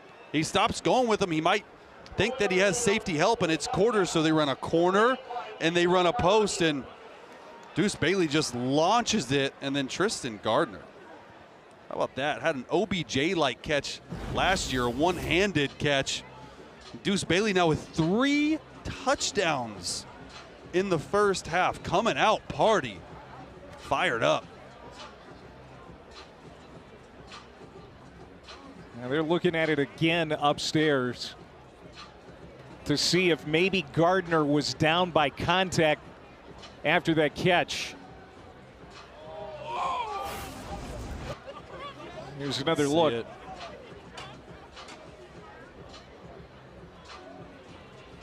Oh, maybe that knee was down. Yep. That would be at the 27-yard line and take the touchdown off the board. Yeah, definitely down. But how about Bailey showing off that arm talent? We talked about his legs, and we've certainly seen his elusive ability. After review, the runner's right knee was down at the 27-yard line. First down, Missouri State. He can't believe it. But that throw was right on the money, and no doubt we have probably under-talked his ability to throw. Well, he only played in the second half last week, and he was running around the pocket a little nervous energy, but he settled in really nicely this game. He's willing to take shots down the football field. Now, I realize that was a blown coverage, but a minute 46 here, 2 timeouts, you're already in field goal range. You definitely want to score a touchdown, but in the back of your head, you do not want to give Middle Tennessee State the ball back. So it'll be interesting to see how offensive coordinator Nick Petrino calls this, because you have the pass game, you have the run game, you have everything open. From the 27, first down. A couple of timeouts for Missouri State. And it'll be Bailey on the keeper. Finds a little room up the middle and gets inside the 20. A gain of 8. Take your time here. If you're Deuce Bailey, get to the right play. No rush whatsoever. And they really want to get it in the end zone. Obeid, the kicker, has really been struggling. Another shot at the end zone, looking for Gardner again, and well covered in the end zone. As D.R.A. McDonald, transfer from Cincinnati, makes the play. He's going back to the true freshman, Tristan Gardner. And a really nice play by McDonald. And this is what we've seen down here in the red zone. They're just playing man-to-man coverage. And more times than not, these receivers for Missouri State have beaten man-to-man coverage. And you're going to see it again. There's no safeties in the middle of the football field. It's like they're going to heat them up right here. Missouri State's been good in the red zone tonight. Trying to strike here before the half. Bailey keeps it and pays the price. Mercy. What a hit from DeMonte Smith, who's been the MVP of the first half for this Middle Tennessee defense. DeMonte Smith, but perplexing play call here. You get double-edged pressure. They're blitzing 7. You're trying to run a quarterback counter. Would have thought they would have thrown the ball there, especially on 3rd and 2. And so Middle Tennessee calls a timeout. Smart. To save some time on the clock. The Blue Raiders have 3 timeouts remaining. And a 10 on the clock here. And a quarterback with 37 career starts who has run plenty of 2-minute drills. But going back to that play call, they looked over, they had a play called, which probably was a different run. and then they look back to the sideline, they get another play. They know it's double-edged pressure, meaning they're blitzing 7 guys. You only have 5 to block. Usually in those situations, you call a screen, you call a quick route. They decided to keep the ball on the ground, and Devontae Smith, he's the grown-up in that defensive line room, ruins it. Well, Obeid has missed 2 kicks tonight, including that 48-yard field goal attempt. This will be an easier attempt from 39, just ahead of half. And that one is straight and true. Yusuf Obeid extends the Missouri State lead, but Ryan Beard's team has to settle for 3. Tristan Gardner, his touchdown taken off the board. He was ruled down at the 27. Saturday, SEC on ABC, college football triple header. What a day. Bama and Mizzou, Oklahoma and Texas inside the Cotton Bowl for the Red River rivalry. And that's not easy to say, by the way. Georgia, Red Auburn. River rivalry in my hometown of Dallas. That's a game I'm looking forward to. Mateer, think he's going to play? Well, that's what Pete Thamel is reporting. And he's pushing to play. How about Ty Simpson quietly having a really good year at quarterback for Alabama? Nobody was talking about him early after the season opening loss, but now, boy, his numbers are really climbing. He's the best pure pocket passer I've seen on film this year in the entire FBS. But you gotta give my guy Bo Perdula. I predict that Missouri is going to win that game. Might be an upset. At home. Still be an upset. And out to the 22-yard line for DJ Taylor. So Middle Tennessee has the football. Let's go back to 2007. This is the game that put you on the cover of Sports Illustrated, I believe, when you were at Missouri. Yeah. 0-10 versus AP top 2 opponent since. That was about 15 pounds heavier than I am right now. Not a great picture, but yeah, after that week, we were ranked #1 in the country. That was a fun game. Armageddon. Now, this game between Missouri and Alabama this weekend, first time Missouri hosting a game between 2 top 15 teams since 1979. It's been a while. That's a pre-chase. Faroe Field's going to be rocking. Complete, first down. Hunter Tipton, the tight end. Nick Vattiato, he's got an arm. Remember, the clock stops after first downs. You got 2 timeouts. You see Vattiato saying, get set, let's go fast. 2 timeouts to work with. Vattiato over the middle. Another catch by Tipton, the senior tight end. Out to the 45. Stops the clock to move the chains. Another gain of a dozen. This is where Vattiato's is best. At the line of scrimmage, just playing ball. Trying to sling it again. Underthrown and nearly jumped. Knocked away. Intended for Najee Cox. That was Jordan Dunbar, the cornerback. Stops the clock, 31 seconds to go before half. And this is where you love to have a captain in Nicholas Vattiato out on the field. He's experienced, 29, 30 consecutive starts, understands 2-minute drill timing, understands where the ball needs to go. The entire field is open. We still got 2 timeouts. You're only about 20 yards from field goal range. Second down, sliding up, Vattiato. And he's going to take a hit from Jalen Brooks, who has been exceptional here in the half. Timeout, Middle Tennessee, with 23 seconds to go. And now, remember, we talked about this before. Jacob Hathaway has an exceptionally good leg. Derek Mason's not afraid to run him out there for a 60-yard field goal attempt. He's hit one tonight. Wasn't pretty, but it did put Middle Tennessee on the board early in this game. Absolutely. I mean, you got to get to the 40-yard line to give him a chance, a 57-yard field goal. I mean, maybe the 42, but it's third down right here, so you're talking you got to get at least to the first down marker. 1 timeout, probably going to put it in the air. If they do get a completion past the first down marker, look for them to go fast instead of using a timeout to try and save it if they get a little deeper. Both of these teams trying to win their first game of the year in Conference USA.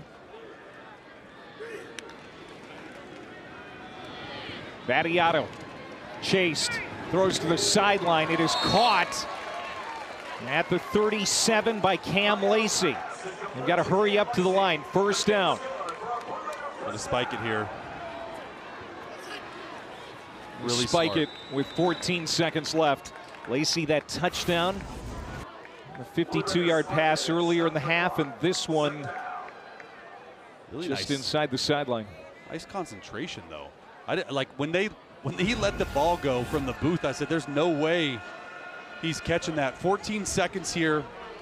2nd and 10. You're already in field goal range. No sacks is paramount here. They're playing an umbrella coverage on the back end, meaning do not let anything get behind us, give up the underneath. Pressure. Battiato throws it incomplete because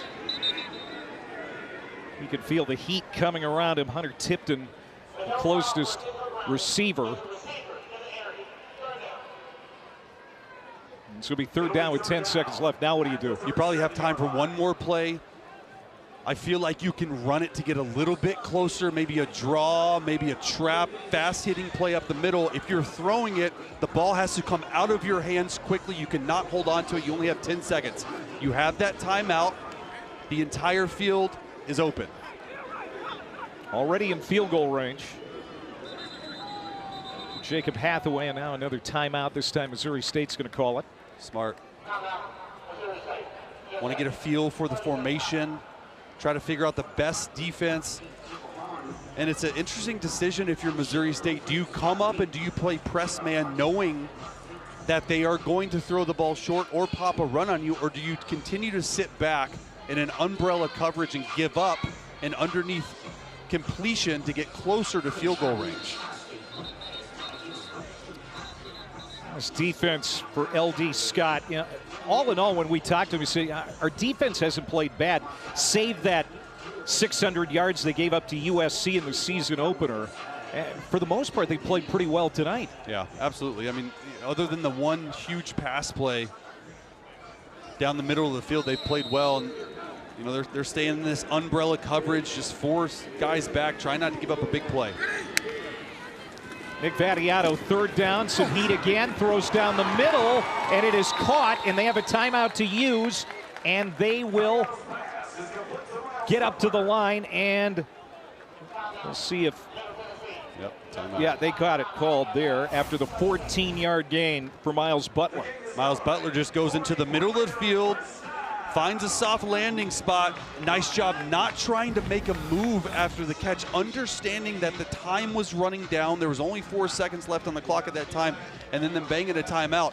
Excellent job, excellent situational football by Middle Tennessee State to get a try at a nice field goal from Jacob Hathaway. So here's Hathaway, the grad student from Wales, who was a soccer player, never played college football before this year. Hit a 45-yarder into the other end zone in the first half to get Middle Tennessee on the scoreboard first. And now we'll try a 41-yard attempt just ahead of halftime.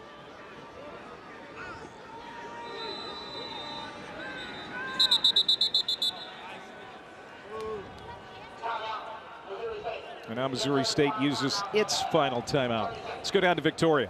Guys, what's crazy about Jacob Hathaway, the kicker, he had never kicked in a game before this season. He was a soccer player from West Virginia Tech. And when we asked about if I asked him about, did you ever imagine you'd be playing American soccer in the middle of Tennessee? And he said, you know, growing up playing soccer and rugby, playing football never crossed my mind. It was only when I came to the States to play soccer. My coach jokingly mentioned kicking. And, you know, I just, out of interest, I tried it out, picked it up pretty quickly, started training really this past January. And my last semester, I was shoveling snow to try to practice to make room for kicking, and found out that Middle Tennessee was interested. The rest is history. He's pretty good at it. 60, I mean, he can make a 63-yarder. Should be cake for him. Trying to make a 41-yarder here to make this a 3-point game.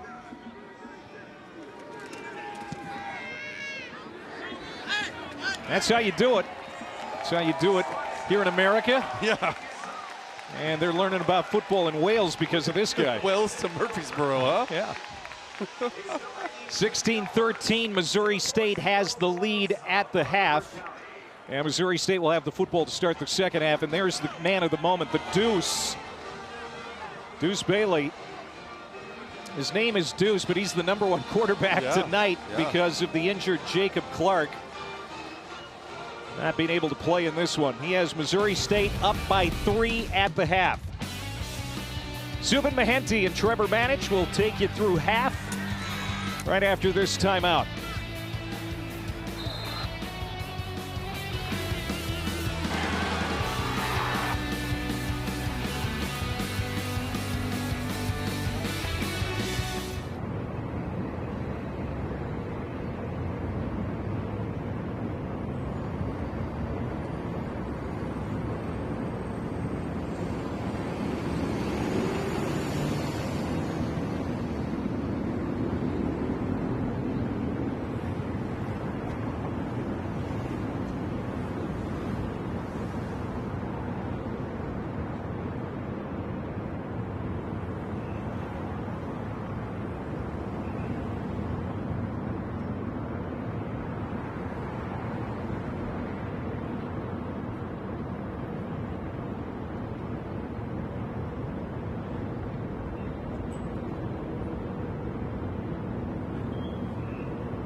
and gentlemen, the MTSU front ensemble.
Until next time, stay funky. Peace out.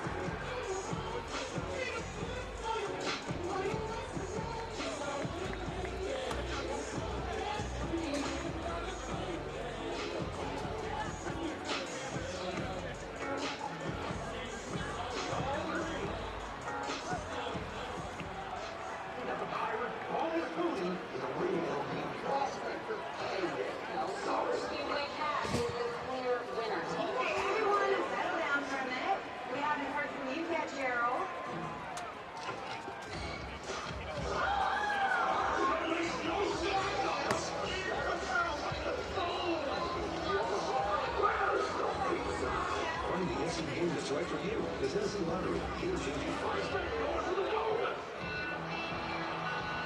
How do you create a strong tradition? You power it with hard work, sharpen it with innovation year after year, and keep your focus on the road to victory. That's how you forge a tradition of excellence that stands the test of time. Now drive the 2024 Ford F-150 with 3.9% APR financing for 60 months, plus $36.50 bonus cash and a 47.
Welcome back to ESPN College Football Primetime, presented by Ram Trucks.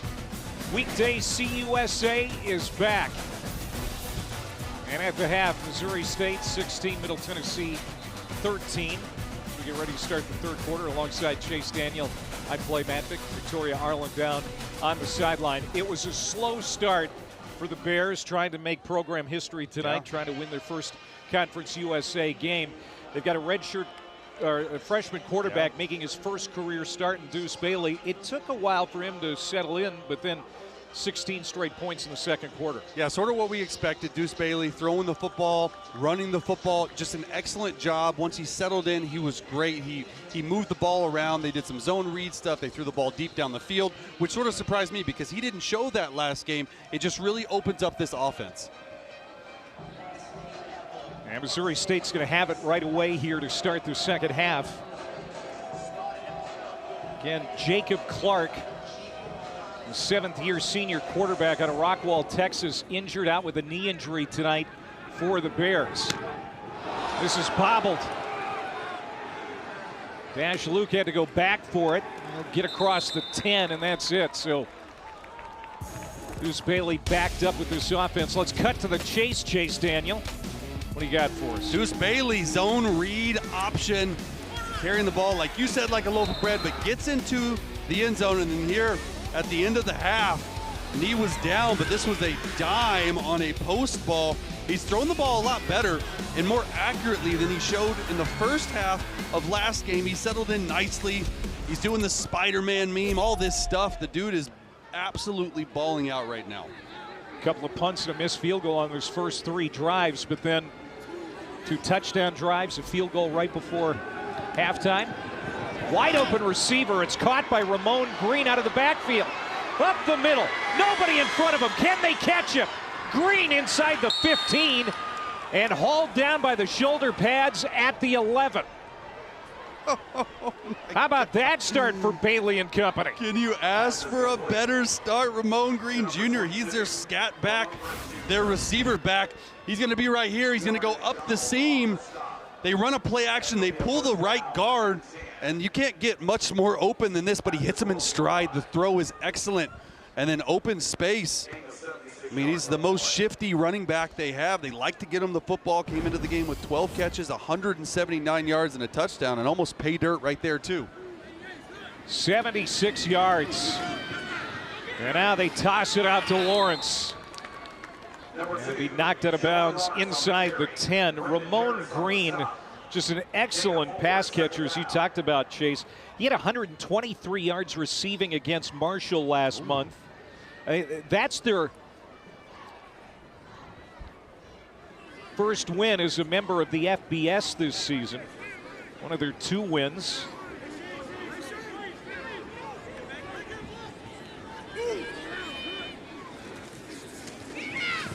And now Bailey looking for room on the far sideline. And he's cut down at the 10 by Parker Hughes. Deuce Bailey was playing high school football a year ago at this time. Bowling Green High School in the state of Kentucky, and now wearing his big boy pants here tonight in a tough spot as Jacob Clark is on the sideline. They need him to be a leader, and he is. He's doing just that. The command at the line of scrimmage is probably what I'm most impressed with. Going up, switching plays, getting to understand what defenses are showing. Big third down here. Drop back. Pressured. Off balance, now runs again, gets to the outside, and he'll take it out to the sideline, escorted out by Byard. You know, he's made some pretty good decisions, too. In a situation like that, he could have made a mistake and thrown it across the middle, but, you know, he kept his head about him. That's a great call, and 0 turnovers right now from 2 quarters of last game and 2 quarters of this game. So four quarters, a full game, and he has yet to turn the football over. But like you said, the decision-making, the accuracy, all that stuff has been really good. Obeid missed just 1 field goal last year. He's already missed 5 this season. He's missed 1 tonight. This is a chip shot from 25. And he's starting to redeem himself as Missouri State tacks on 3 more to take a touchdown advantage here in Murfreesboro.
Ramon Green, running back, former walk-on out of Nixa, Missouri, 76-yard catch to set up the field goal for Obeid.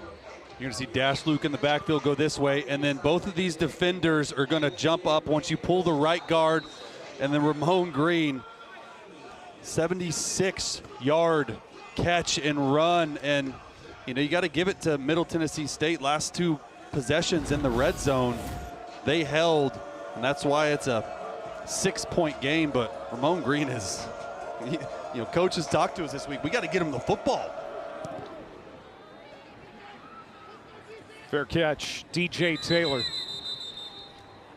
Well, tomorrow night, more weekday CUSA. Louisiana Tech at Kennesaw State. Bulldogs out to a 4-1 start, 2-0 in conference. Kennesaw State under first-year head coach Jerry Mack coming off a win over Middle Tennessee. And Jacksonville State at Sam Houston, two first-year head coaches there. Longtime coaching vet Charles Kelly taking over for Rich Rod and Jacksonville State. And you and I saw Phil Longo in Austin, Texas here a couple weeks ago. He replaced Casey Keeler at Sam Houston. Good to have CUSA weekday football back. Red Raiders going back to work on offense. Jakail Middlebrook, another reception for the running back. Give him 7 on first down. Let's go down to Victoria. I spoke with Coach Mason, and he said that we needed to fix a little bit of everything, right? We needed to find rhythm. That was the key for them. But I asked what the message was for the second half, and he says it's simple. There's 30 minutes left. Let's go. Let's do what we do, but do it better. Yeah, I mean, look, it's just a litany of errors right there, and great job reporting that, Victoria. But when we talked to him, he just said, hey, we can't play 2 opponents every week, ourselves and somebody else. And just right now, Missouri State's got them.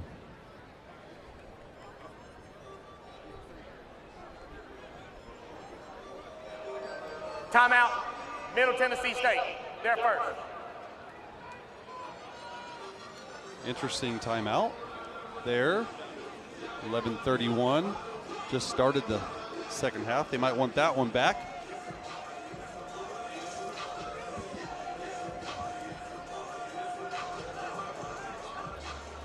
Some big news for college football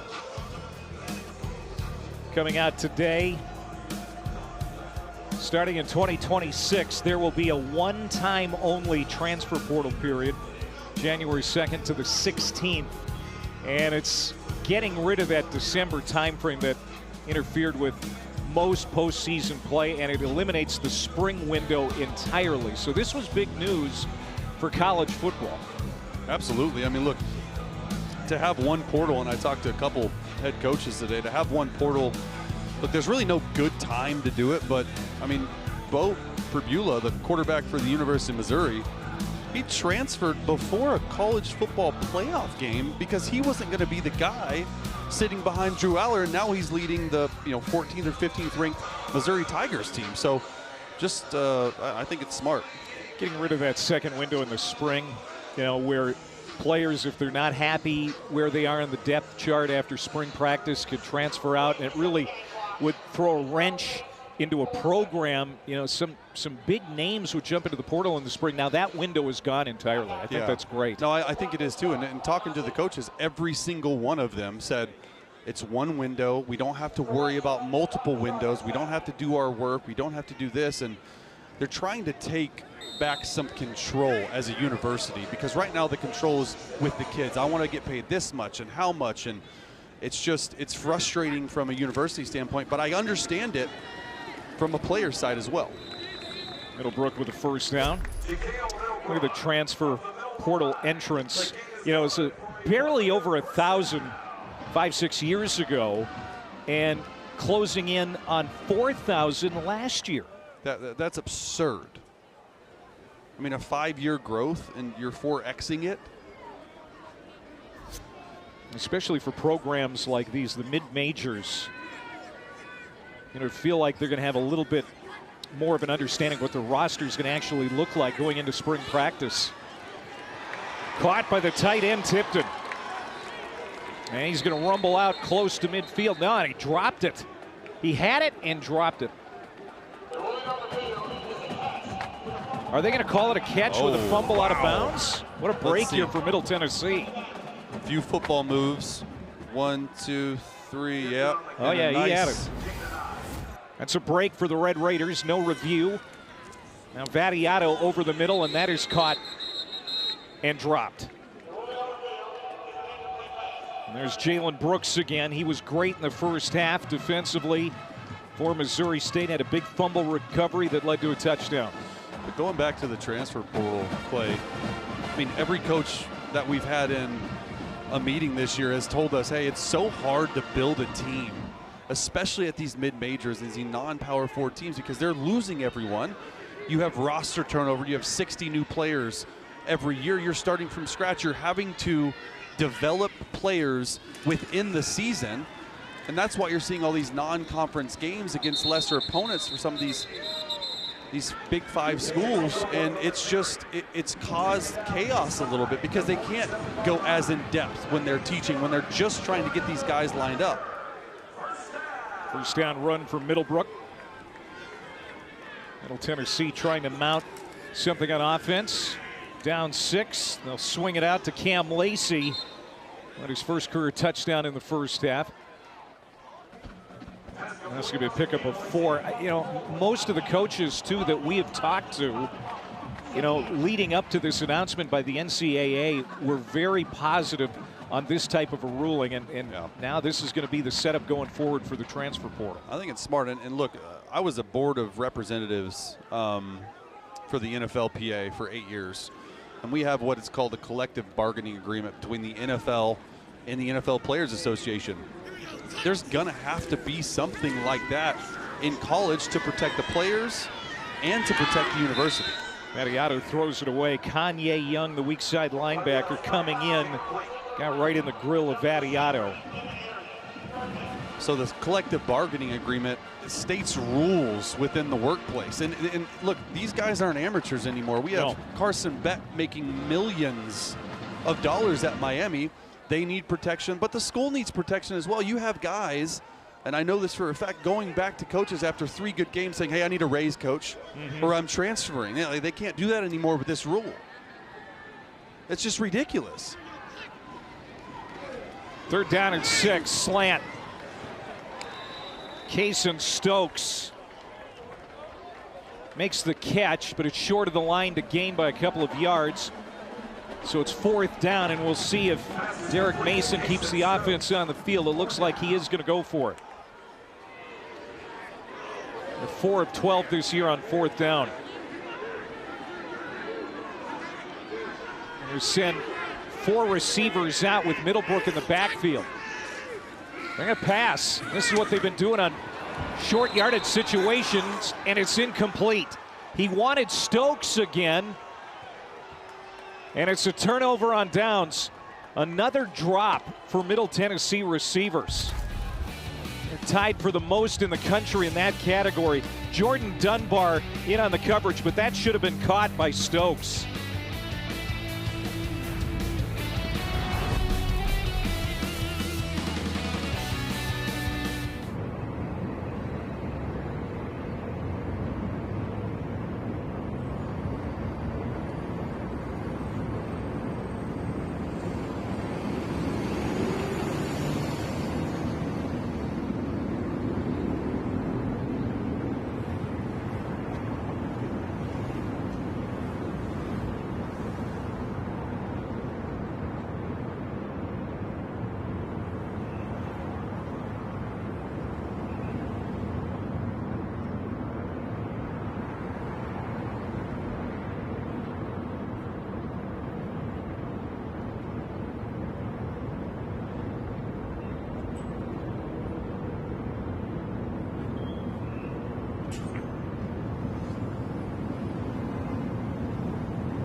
Well, the wide receivers have not been very reliable this year for Middle Tennessee. That drop by Kason Stokes turns it over on downs and brings up the question, why isn't Middle Tennessee running the football, especially Ja'Kale Middlebrook, the way he's been carrying it tonight, averaging over 8 yards per rush. And on 4th and 2, they throw it. And if you know you're going to throw it on 4th down, like at least run it on 3rd down. They threw it back-to-back downs, and this is what we've seen on film. 128th in scoring offense. I mean, just sort of a microcosm of their season, and you have one of the better running backs in CUSA and Middlebrook, and you decide to throw it. Meanwhile, Missouri State keeps chewing up yards on the ground with Shamari Lawrence. That carry gives him 6 yards. That's his 8th touch. He's 40 yards on the ground tonight. Coming off a season-high 78 yards in the last game on 16 carries against Western Kentucky. Run game has done a pretty nice job helping out Deuce Bailey, the true freshman, in his first career start. Fakes the handout. Bailey to his right, looking downfield, hops and throws, and it's out of bounds, incomplete. Not a super efficient night accuracy-wise from Deuce Bailey. 12 of 22, but he's thrown for 230 yards on 12 completions. We saw the 54-yard post and then the 76-yard pass as well. Just been better than advertised. Really settled in nicely to the game. You can see right there just commanding his offensive line. He's only 18, 10 months out of a state championship game in high school. Bailey backpedaling. Ball tipped and incomplete. There's Anthony Bynum, the defensive end, 6'3", 262. Got in the face. Quarterback and knocked it down. 4th down. Just unblocked from Anthony Bynum right down the middle. Good job not taking a sack right there, but he had a crossing route coming open, and that's the 3rd or 4th tipped pass at the line of scrimmage for Deuce Bailey. We talk about Jacob Clark, he's 6'5", the starter normally. Deuce Bailey's barely 6 foot, so Middle Tennessee State, good job forcing a punt here.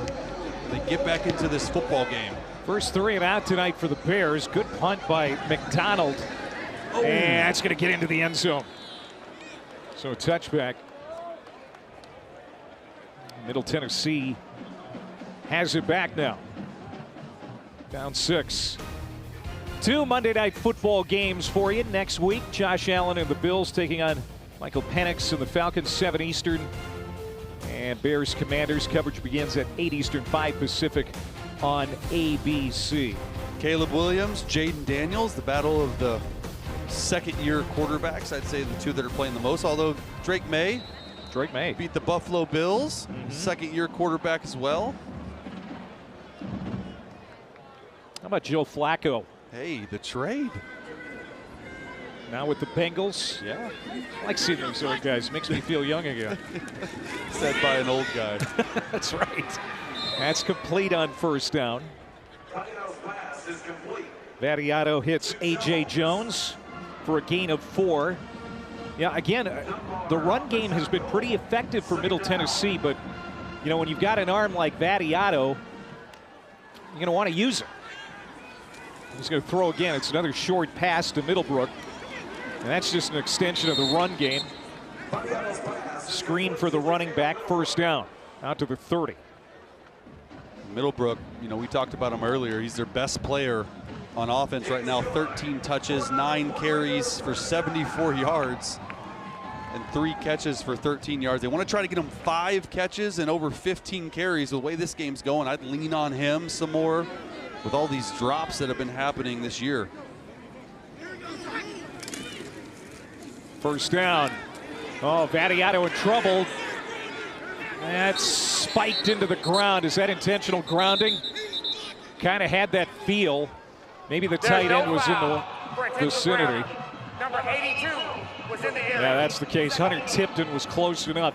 But boy, Mitchell Toney, number 50, just came in like a house of fire. Yeah, just beats the right tackle on this side, just getting off late. Drops his head down, and Middlebrook tries to get over, and nice job finding the tight end. That's what you get from an experienced player at quarterback, not taking the sack, being able to dirt it and move on to the next play.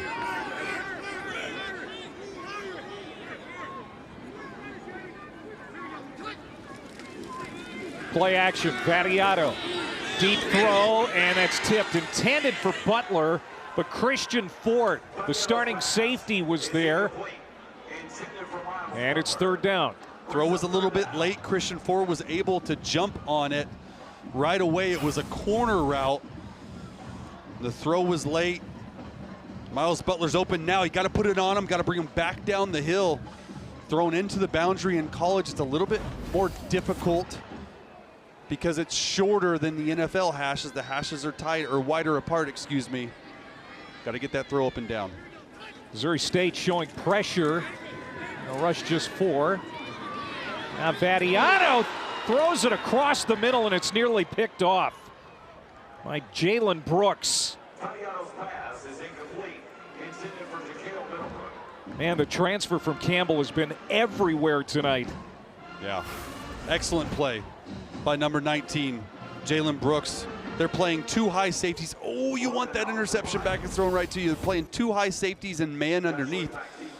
And a quarterback that doesn't run a lot in Vattiato. You know, everyone was covered down the field. Sort of spazzed out a little bit and threw that right to Jalen Brooks. So Middle Tennessee comes up empty on its first 2 drives of the second half.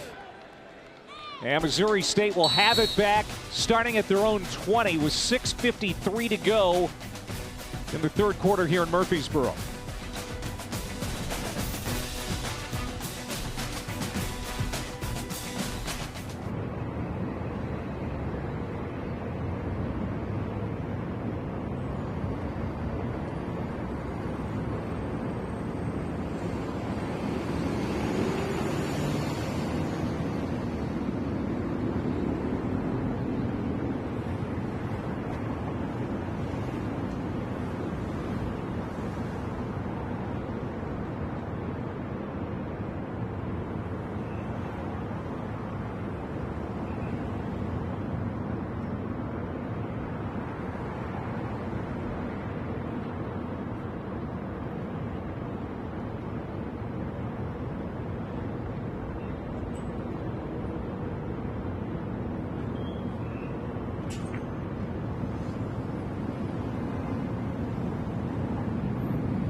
Introducing Verts.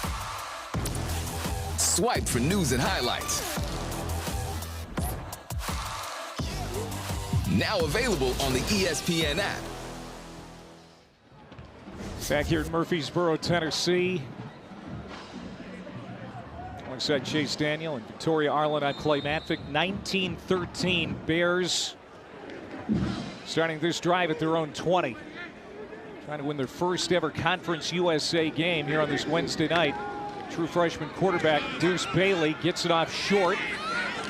Nice run after the catch and tipped over. Is James Blackstrain. That's going to be a first down. Let's go to Victoria. We got an injury update from Missouri State. As you could see, number 70, Justin Curtis, an offensive lineman. He was out. He is now officially out. He's on crutches with a boot on his left leg, and he went down pretty hard in the first half, and unfortunately we got another offensive lineman out for the Bears, guys. Yeah, he joins Christian Loaiza and Hudson Lillibridge. That's been an area of concern here as we approach the midway point of the schedule for the Bears. Good run to the outside. Lawrence trying to get some leverage there. Got to the 40. Number 2, Shamari Lawrence. Forced out of bounds by It's a gain of 10. They'll move the chains again. Yeah, really nice job from offensive coordinator Nick Petrino. 24 pass attempts, 23 rush attempts. You're not putting it all on the young freshman and just keeping this Middle Tennessee State defense off balance. They've been really good with that tonight. Right up the middle for Lawrence again. This is the third school for Shamari Lawrence. South Dakota, FIU, and now Missouri State.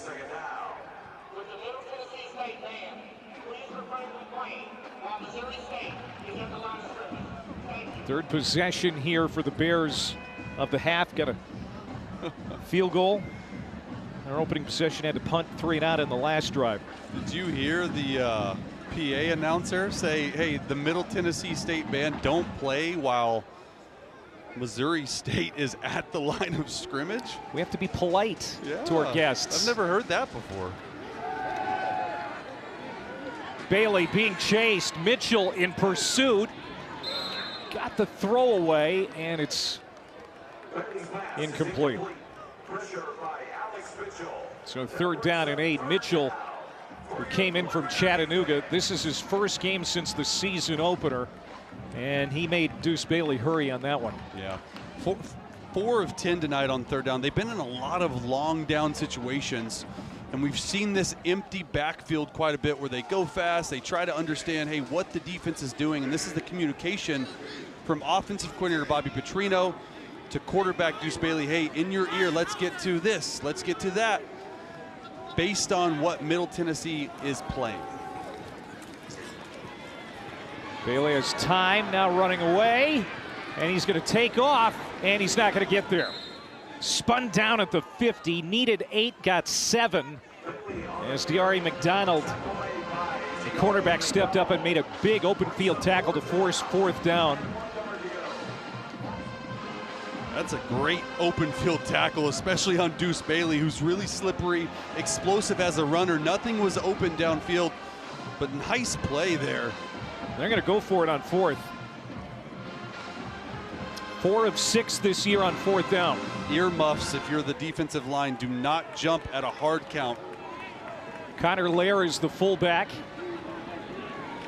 Oh, ball is loose. Fumble. Who's got it? Middle Tennessee. What are we doing? Like, we put the quarterback under center who has been in shotgun his entire life. When you got a guy, the under center snaps, that's hard to do. That's completely different than what Deuce Bailey's used to on 4th and 2, 4th and 1. It's a fumbled snap. I don't like the play call. Put him in shotgun, spread it out, let him run it. I know they're trying to get big. 3 tight ends were in the game, but put him in pistol. So Middle Tennessee takes over on downs. Bailey was able to get back on it, but doesn't matter. On the plus side of the field, here go the Blue Raiders.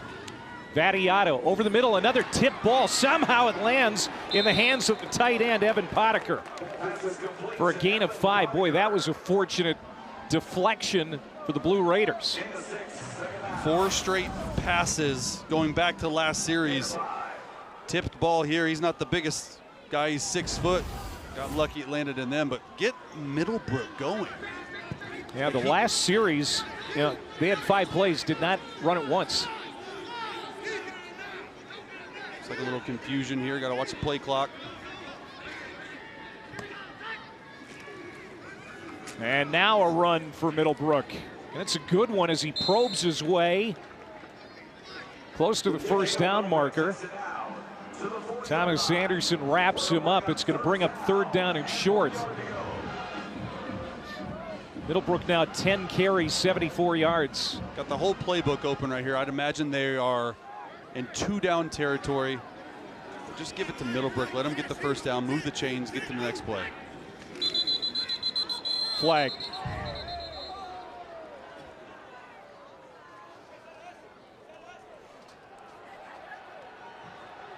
Ball start. Offense. Number 55. 5-yard penalty. 3rd down. And it looked like everyone but the center. They're saying hut. Everyone's moving. The center just snaps it late. Now Mateo Guevara started the game at center. He's moved to guard. Aaron Alexander, the center now, because Ellis Adams came off the field. He was hurt on that fumble, that high snap in the first half for Middle Tennessee. Vattiato on the draw. I don't know if it was a design draw. I don't think so. He's going to get a couple, and now it's 4th down. Looked like confusion. No one on the offensive line really blocked. The running back doesn't move. But Middlebrook is there. He's supposed to, it looks like Middlebrook thinks it's a draw. Vattiato thinks it might be a quarterback draw, but you go from 3rd and 1 to now 4th and 4. And they're in go range. Anything 4th and 6 or less in this 40 to 40 range, they're going for it. 2 minutes to go in the 3rd quarter.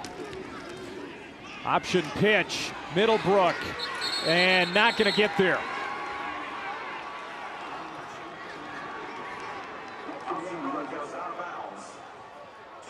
They ran this same exact play on 4th and 3, speed option to the left in the red zone for a touchdown last week, and they try to do it here. The pitch is a little bit behind them. Credit to Missouri State. They watched the film. Bird Lloyd, middle linebacker, tracking him down. That is called film study if you're at home. In critical situations, Middle Tennessee likes to go zone option. Great play by Missouri State. Bird Lloyd, what a story he is. Probably playing the best ball he has been playing in his career right now. Oh, yeah. 1st down and 10. Deuce Bailey backpedaling. Hit, ball comes out, and it's covered up by the Bears near the 20-yard line. They got lucky right there. Back-to-back snaps of fumbles for quarterback Deuce Bailey. They're bringing pressure off the edge, holding it down by one hand. You're holding it down. The ball is not secured. You need 2 hands on the football in the pocket. And it's exactly what we talked about earlier, Clay, the ball security. Anthony Bynum and D.R.A. McDonald forcing that fumble. So now 2nd and 30. Bailey in trouble again. That's going to be incomplete. Ball was coming forward. They're not going to blow the whistle. They're going to let it play out. Penalty flags now fly in. A couple on the near sideline. It was slapped out of bounds, but there's Anthony Bynum again creating havoc. That certainly looked like his hand was coming forward, Chase. Absolutely, and it's back-to-back snaps from Middle Tennessee of pressuring. They're not sitting back anymore. This is a completely different game plan than what we saw in the first half and really the whole game, but it does look like his hand is coming forward. Well, they're going to have to sort this out. The hands coming forward, though. It's an incomplete pass, so the penalty wouldn't necessarily count. It was ruled a fumble technically. They let the play out, but I think that the replay is going to show that it was moving forward with the hand. After an expedited review, the ruling on the field was changed to an incomplete pass. Yeah. Therefore, there is no foul for an illegal bag. It's third down. Blue Raiders bringing the pressure, heating them up. Parker Hughes off the edge. And then Bynum again, bringing him down. At least two hands on the football. Deuce Bailey tries to get rid of it. It's clearly an incomplete pass. So 3rd and 30. What's your play call here, Clay? Well, that's something I'm supposed to ask you. Let's go draw or screen. I just set it up for Stuart McDonald, the punter. Try and protect this 6-point lead. It is going to be a draw for Bailey. He's got a little running room too. And then he takes a hit from his right side from Brendan Harris. It's an 11-yard gain. It'll be 4th down, and McDonald will walk out to kick it away. That's not going to be a pretty play on the stat sheet, 11-yard run, but it switches field position. You get 11 more yards. You have a punter, maybe able to pin him deep, get a little room for your defense, which is about to be on the field.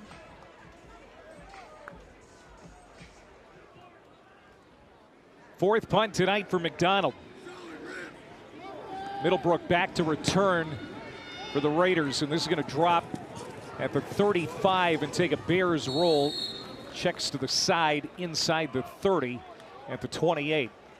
With 10 seconds to go in the third quarter. It's been the quarter of defense, huh? It really has. It's been a pretty good game defensively tonight for both sides. And now Middle Tennessee, we'll see if they can get the offense going. 278 yards of offense tonight. 207 of it has come through the air. And even at times when the running game has looked pretty good, especially Ja'Kale Middlebrook, there have been series where they've completely went away from it. You've doubled up your pass attempts, 33, 17 rush attempts, and I agree with you. I mean, you got a veteran back there in Vadiato, but Middlebrook is your best player on offense. Love to see you get him the football. Good catch. First down, Miles Butler, a gain of 11. And that's going to be the last play of the third quarter. Middle Tennessee down a touchdown. Go into the fourth. Weekday CUSA in Murfreesboro.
Middle Tennessee. We got 19-13 score. Missouri State with the lead. I'm here with Coach Mason. Coach Mason, what does your team need to do and what adjustments need to be made to get the lead back in the fourth? You got to put the ball in the end zone. Defense has gotten stops.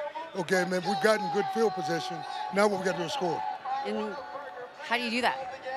Well, I mean, we're going to take some shots. I mean, like the reality, of it is for us to bounce a running pass is good, but right now, man, we need to let our playmakers make some plays. Thanks, Coach. Good luck. Thank you. First play of the fourth, Vattiato doing what he's been doing, and that's throwing the football. Gets it to his tight end, Tipton. Tipton has been a reliable receiver in this ballgame. In fact, the leading pass catcher tonight for the Raiders. Finally, move the chains. A little tempo here at the line of scrimmage. Saw them have a good 2-minute drive where they're on the line. They don't do a lot of it, but when they do, they've been successful. Sixth catch for Tipton. Now close to midfield. Now they go back to the ground. And Jaquale Middlebrook, the sophomore from Atlanta. He'll get 5 on first down. So Middle Tennessee, their 3 prior drives here in the half, a turnover on downs, a punt, and another turnover on downs. It has been an inefficient offense in the second half. Yeah, and when we talked to head coach Derek Mason this week, he said the fourth quarter, which is now, it's our time to finish. We've been outscored by 28 points in the fourth quarter, down 6 here on the move. This is the perfect time to start that. Vattiato gets it to Cox. Cox has been underutilized tonight. I think that offensive coordinator Bodie Reeder would probably even say that to us. And maybe he's starting to realize they need to get it to Najee Cox, their go-to guy here at crunch time. Absolutely. Only his second catch all game long. He plays that X receiver, the boundary right here. This is a perfect time one-on-one maybe to take a shot in that fringe field goal range. After that 9-yard pickup, third down. See tonight it has not been fruitful on third down, but they're going to move the sticks here. Good second effort by Middlebrook, a gain of 2. Just right up the middle. Really nice block too by tight end Hunter Tipton. And you can just see the raw strength and power of Middlebrook pressing forward.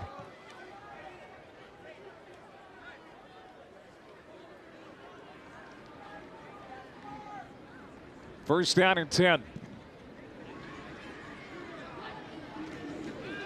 The pass attempt here for Vattiato. Pumps. Now he's going to tuck it and just walk it out at the 40. A flag comes in. So a penalty. Seems like every time in this game they get something going, penalty knocking them back. This might be the first penalty against Missouri State tonight. Oh.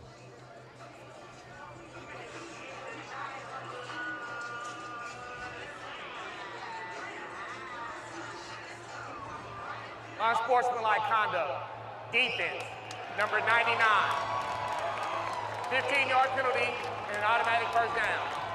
This is number 99's first unsportsmanlike foul of the game toward disqualification. Now the defensive tackle, Ryan Williams, he's a senior out of Houston. He got his hands up in the face of his opponent on the other side of the line of scrimmage. Yeah. Can't do that when you're frustrated. And so now it's a big break for Middle. First down and 10 from the 25 of Missouri State. They fake the end around. Vattiato has plenty of time. He's going to throw, looking for Middlebrook. Well covered.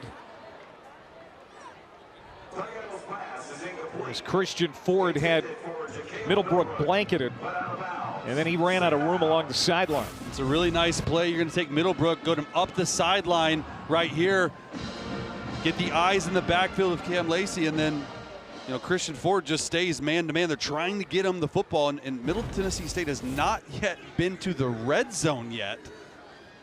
So they're close to here. Toss. Middlebrook. hit at the waist and then dumped after a few-yard pickup. So here's a 3rd and fairly long again. Thomas Anderson stepping up and putting a lick on Middlebrook there. So 3rd and 7, and this is a big play in this football game right now, Chase.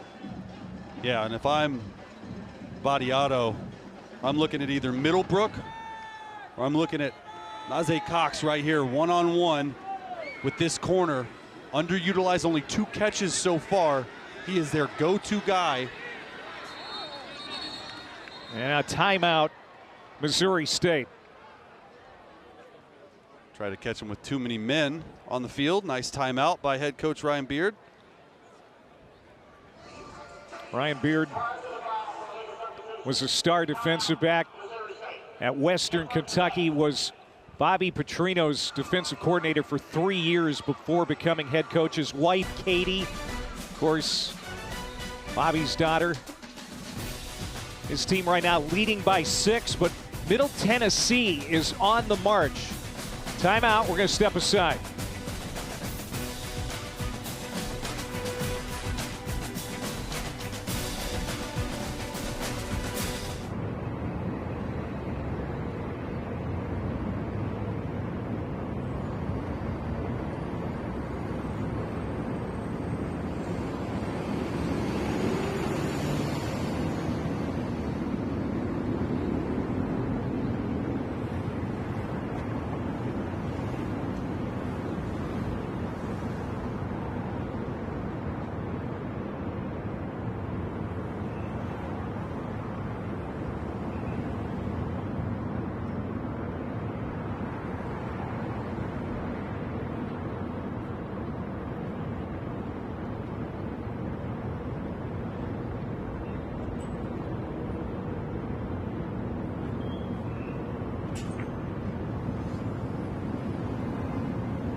We're going to break. We're talking about Ryan Beard's extended family. His father-in-law, Bobby Petrino. His wife, Katie. Bobby's daughters. And how about L.D. Scott, the defensive coordinator for the Bears, also married to Petrino, Kelsey Petrino. So it's an interesting look at that. I mean, family photo there. I wonder what Thanksgiving is like. They talk a little football, watch a little football, I'm sure. 1913, Missouri State. As you look at Nick Petrino, Bobby's son, trying to hold on and get its first Conference USA win. But Middle Tennessee, after the timeout, is a big 3rd down and 7. You've been watching Major League Baseball or the WNBA postseason. This game's coming to an end, and we welcome you to Murfreesboro, Tennessee, where it's a 6-point game. Weekday CUSA. Low snap.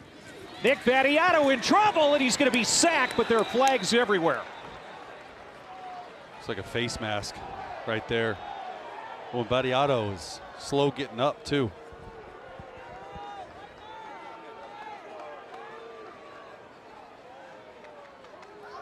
Personal foul, face mask, defense, number 50. Correction, half the distance to the goal, automatic first down. Boy, Derek Mason out on the field just chewing on the officials.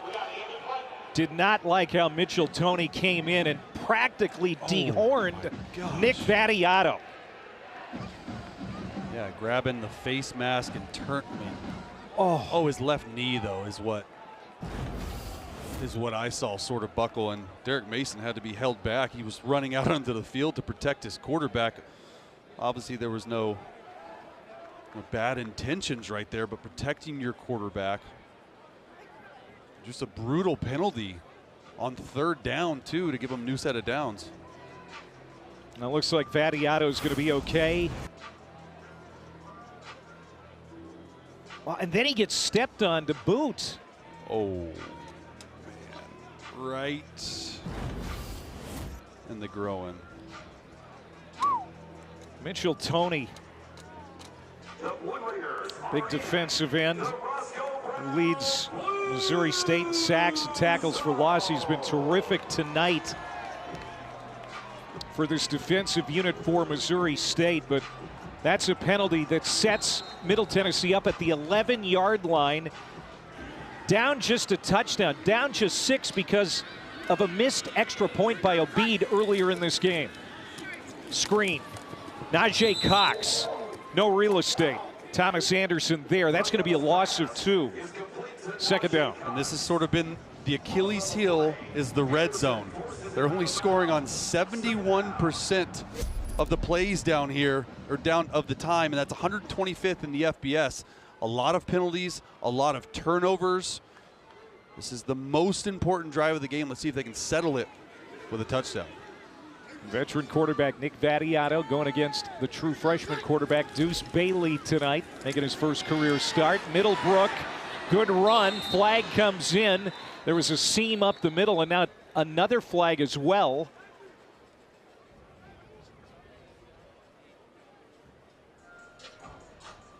Boy, when Middlebrook has run tonight, he has run to daylight, and he has gotten there quickly. Now, this could be a hold. We'll see. There are 2 fouls on the play, one against each team. Holding, offense, number 50. Personal foul, face mask, defense, number 44. Those fouls offset, replay 2nd down.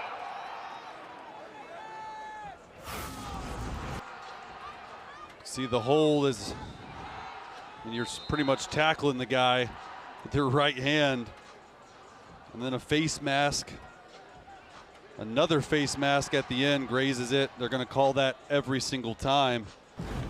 But going back to the red zone, this offense has thrown the ball way too much. Talking to offensive coordinator Bodie Reeder, they want to run the ball or pack it in tight and throw it outside.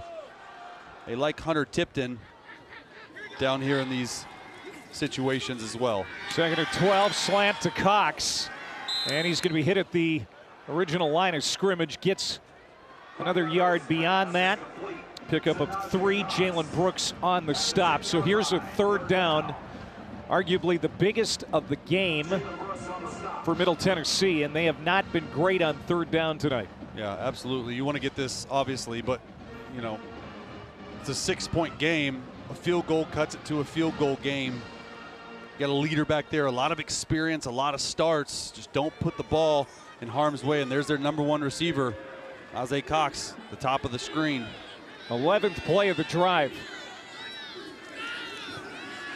Vattiato time to the end zone. Caught! Touchdown! Cam Lacey. 2nd touchdown catch tonight And Middle Tennessee is an extra point away from taking the lead.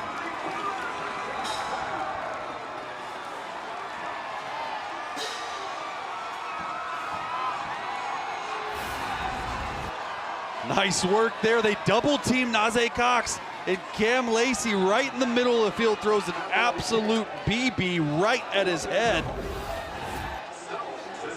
So good. They finally deliver in the red zone. Huge extra point attempt here for Jacob Hathaway. 20-19, Blue Raiders. Cam Lacey wasn't even starting a few weeks ago. He has 2 touchdowns tonight, and Middle Tennessee has the lead on this Wednesday night.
ESPN College Football Primetime is presented by Ram, official sponsor of the College Football Playoff. Chase Daniel, I know you're geographically challenged. Now you know why they call it Middle Tennessee State. Because it's in the geographical center of the state of Tennessee. Right here. There's Cameron Lacey, 2 touchdown catches tonight, including the one that capped that 72-yard drive. Matches the longest scoring drive of the season for the Raiders. And we circled Cox right there, and you see Cam Lacey right down the middle of the field. They end up double teaming the best receiver at Cox, and Cam Lacey just runs right through the middle of the defense untouched. Excellent read by Vadiato right there.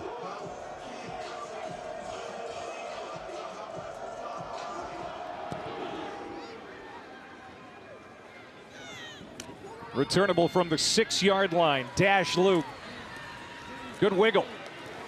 Stays on his feet across the 30. Good return close to the 33-yard line. So how about this situation for Deuce Bailey, the true freshman, first career start, and now here he comes with 9 minutes and change on the clock, down a point. And we'll see what this kid can do. Look at those numbers. Started 3 of 9, only 29 yards, and he's throwing the football down the field. You don't have to get it all back in one play. Methodically move the football down the field. Continue to use your legs. Continue to throw the ball down the field. Going to start this series on the ground. Shamari Lawrence, his 11th carry of the night. Give him 4 yards. He's over 60 yards rushing. Shakai Woods on the stop. And a lot of times quarterbacks, especially young quarterbacks in this situation, they try to win the game on one throw because they haven't played a lot. This is Bailey's first start, right? And you just want to continue, if you're in his ear and you're Nick Petrino, hey, just one play at a time mentality. Don't try to get it all back. 2nd and 6. How about that mesh point? Boy, you thought Bailey was going to hand it off. He takes it away right at the last moment and runs for a first down. Very last minute, just pulls it. I mean, it just got everyone, including the cameraman. Those fakes are always good when you're watching. Man, I got the cameraman. That's a good fake. But almost already in field goal range, just back-to-back runs. It was Bailey's 16th carry tonight. Does have a rushing touchdown. Pumps. Now scrambling. Finds the tight end who can't make the catch, Jaron Askren. Had it and lost it. That's something that I noticed on film last week from Deuce Bailey. When the pocket breaks down and he's having to scramble, he's inaccurate throwing the football on the run because he's running so fast. Something he's going to want back. He was wide open, but you know, we haven't talked a lot about their leading receiver, Dash Luke. Only 1 catch of the game. He's down here in the slot. Got to find different ways to get him the football and get this guy going because he is their best receiver. Sliding up, and then Middle Tennessee surrounds the quarterback, Brandon Buckner, the former Oregon Duck. Gets home for the 4th sack tonight for this Middle Tennessee State defense. Got to be careful with this ball security. Still one hand, if just a swipe on the ball right there by number 98, Shakai Woods. So close. 3rd and forever once again. Empty, looking at the sideline. Offensive coordinator Nick Petrino's giving him a play. Remember Jacob Clark out tonight, the veteran quarterback, a guy that I'm sure Ryan Beard would love to have on the field in a situation like this. It's in the hands of the freshman. Crossing route to Gardner, trying to strip a tackler, gets to midfield, and that's all. It'll be 4th down. There are flags on the play.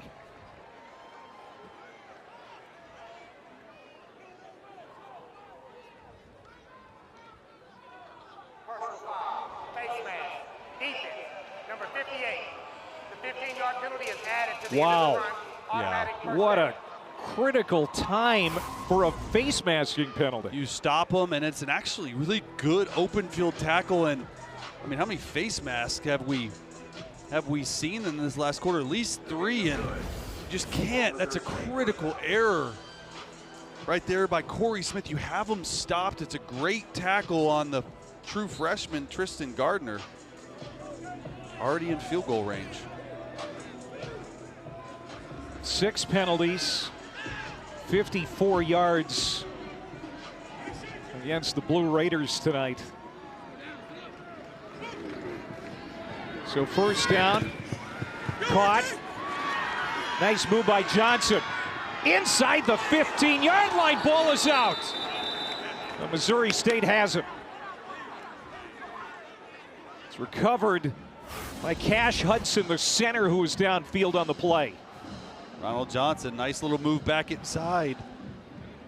Can't fumble it again. Looks like he's down as it's coming out, but this ball security has been an issue really for both teams tonight.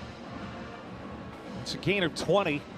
Man, Nick Petrino's offense can respond here after Middle Tennessee took the lead. What a testament to this young quarterback running the offense here in his first career start. Tries to sprint to the outside. He's body slammed inside the 20. Alex Mitchell.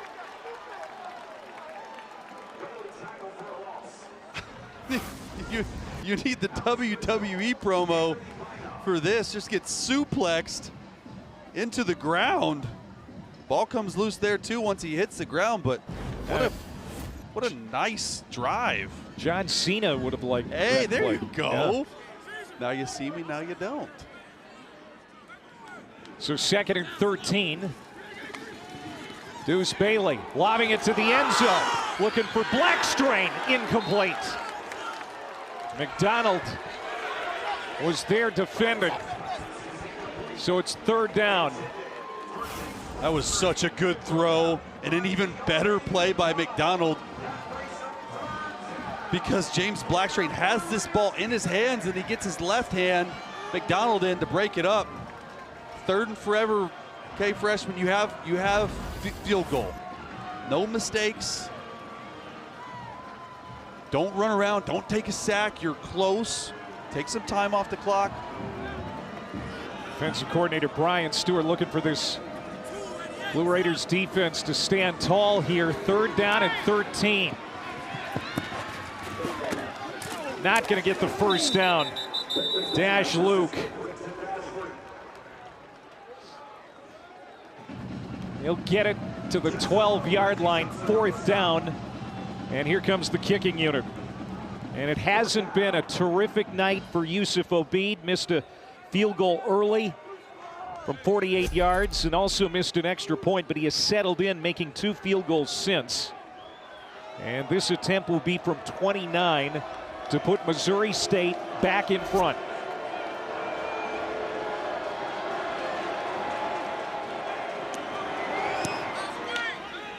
Got it. Missouri State with 4:19 to go. Leads it by a deuce.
Welcome back to ESPN College Football Prime Time, presented by Ram Trucks. Clay Matvick, Chase Daniel.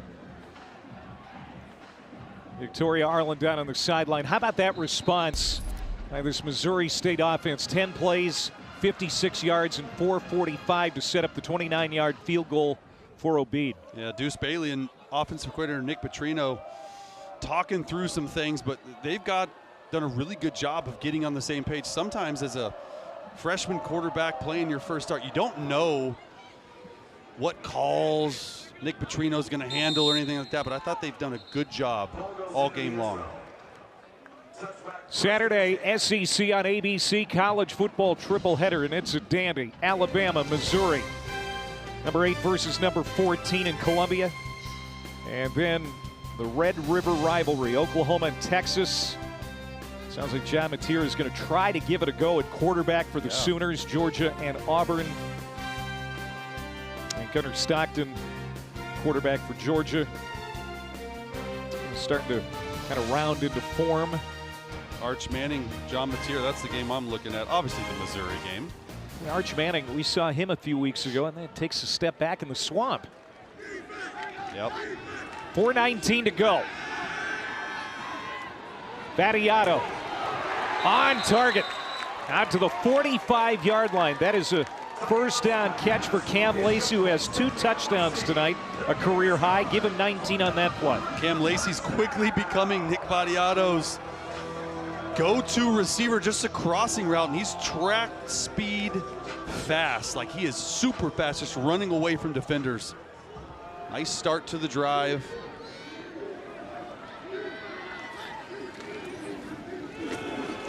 Middlebrook plows ahead for a few more.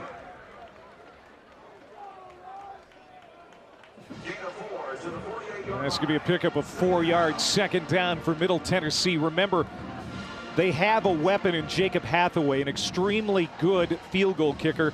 Derek Mason trusts him from 50 plus. He said he'd run him out there from 60 yards away if he had to. So they don't need a lot to get into field goal range. Battiato scrambling, and now he's just going to go down at the 50-yard line.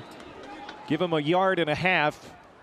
As Sterling Smithson gets credit for the stop, so it's third down. You have 2 timeouts, 3 minutes and counting on the clock. This is definitely 2-down territory. You need about 12 yards to get into field goal range for Hathaway. So you got 2 downs to get this. Don't have to necessarily put it in the air, but if you are, you're looking for Cam Lacey, who is now lined up in the backfield and is motioning out. They need 4. Caught. And forward progress, first down. They needed 4. It's a 5-yard catch for A.J. Jones. First down, Middle Tennessee. So time comes in here. Don't want to snap it before the 2-minute timeout, I don't believe. You have 2 timeouts left. Now you're still not in field goal range. But they're starting to get close now. The ruling on the field is a first down. The previous play is under further review. Oh. What'd you think? Forward progress looked like he made it. It depends where the ball is, right? The ball has to be across the line. I thought he got it on first look, and the ball's clearly past the line. This should be an expedited review. Although the thing is, he catches it, but he bobbles, right? Does he bobble it there? Nope, he has it. That's I don't know. That looks to me like it's a first down. I think A.J. Jones, it appeared that he was bobbling, but I actually think he was just trying to hold it away from his body to keep it away from the defender. Exactly. At first look at live, I thought he bobbled it, but he was keeping it away from the defender, but it was going the opposite way. But when you make the catch point, you're clearly past.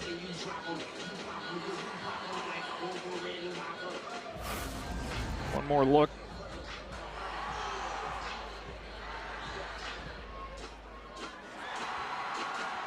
It doesn't look like he bobbles it, checking to maintain control. After review, the ruling on the field of a catch and a first down is upheld. Yeah. So first down, Middle Tennessee with 2:15 to go, 2 timeouts. Blue Raiders, it's been a tough go since Derek Mason has been hired. 4-13 as head coach at Middle. And they've lost 7 of their last 8 going back to last year, including 4 straight at home. Getting a win here tonight, anyway, anyhow, would be huge for him and his program. Yeah, and they played a pretty solid game offensively. They've hurt themselves a little bit on defense and special teams with the penalties. And it hasn't been pretty at times. Oh, Middlebrook gets out of a tackle, and then he is chewed up inside as a flag comes in. Maybe another face mask. Oh my goodness. Boy, penalties have just been an enemy for Missouri State here in the second half. Personal foul, face mask, defense, number 91. 15-yard penalty from the previous spot, automatic first down. Junior Tim Brantley. And that is an absolute backbreaker because without even running a play, see 91 right there. Looked like he got the jersey and then pulled down the face mask, but you cannot touch the face mask. Obviously now you go from a 5-yard loss to within field goal range. So if you're Missouri State here, you got to think about, well, as we get the 2-minute timeout, but using timeouts after. Middle Tennessee has the momentum, but Missouri State has the lead with 2 to go.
We're not waiting for the weekend. Week 7 of the college football season starting tonight here in Murfreesboro. Weekday CUSA, and we've got a dandy here late. 2 minutes to go Middle Tennessee on the move at the Missouri State 30-yard line.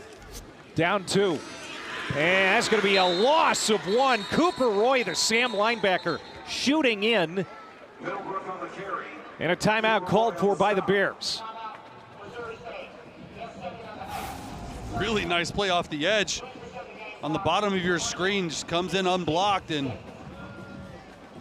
Cooper Roy just runs down Middlebrook. And I like the clock strategy here from Missouri State. Obviously calling a timeout, knowing that Middle Tennessee State is in field goal range. Let's see what's at stake. Missouri State, you know, they're new to the FBS, trying to win their first ever CUSA game as a member of this conference. And Middle Tennessee trying to win its first game in the conference this year. And it's been a while since they won a conference home opener. Not since 2021.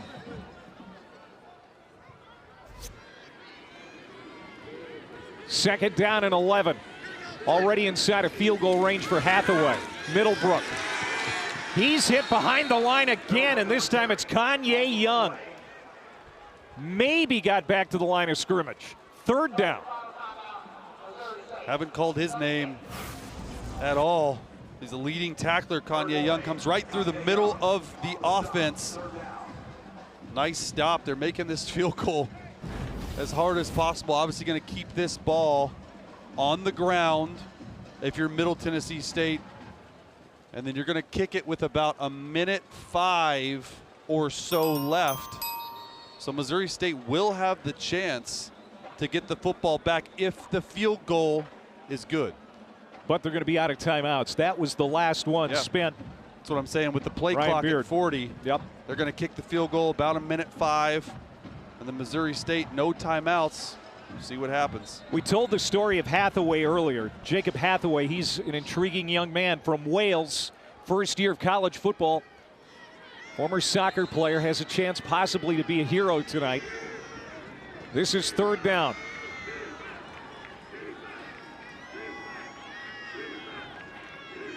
Changing the play, didn't like what they saw.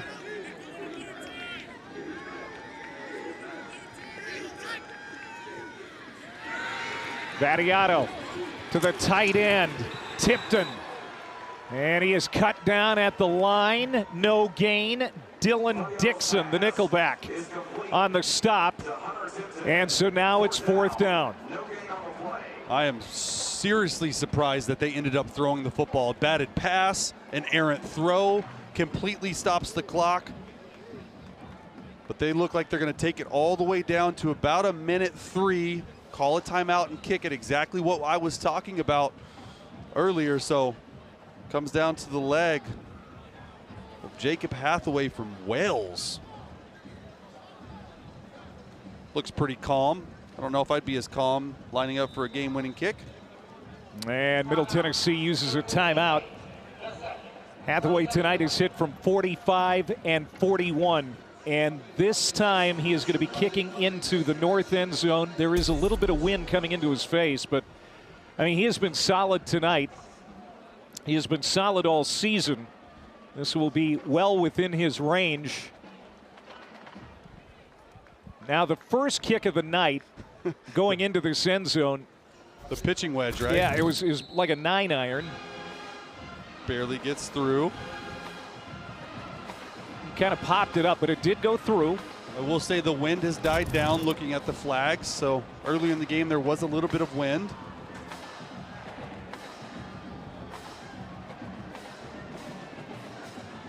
This will match his career high. Derek Mason feels comfortable with this guy from long range, trying to put Middle Tennessee ahead here late in Murfreesboro.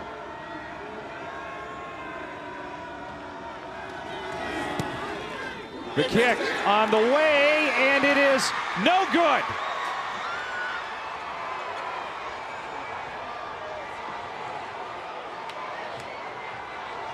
The kick is no good.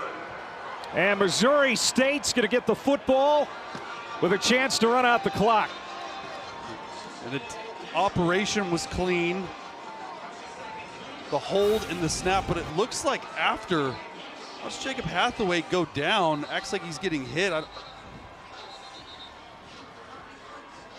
Laces are out, plant leg good, almost gets blocked by corner Thomas Anderson. Asking for a running into the kicker, but clearly it was not.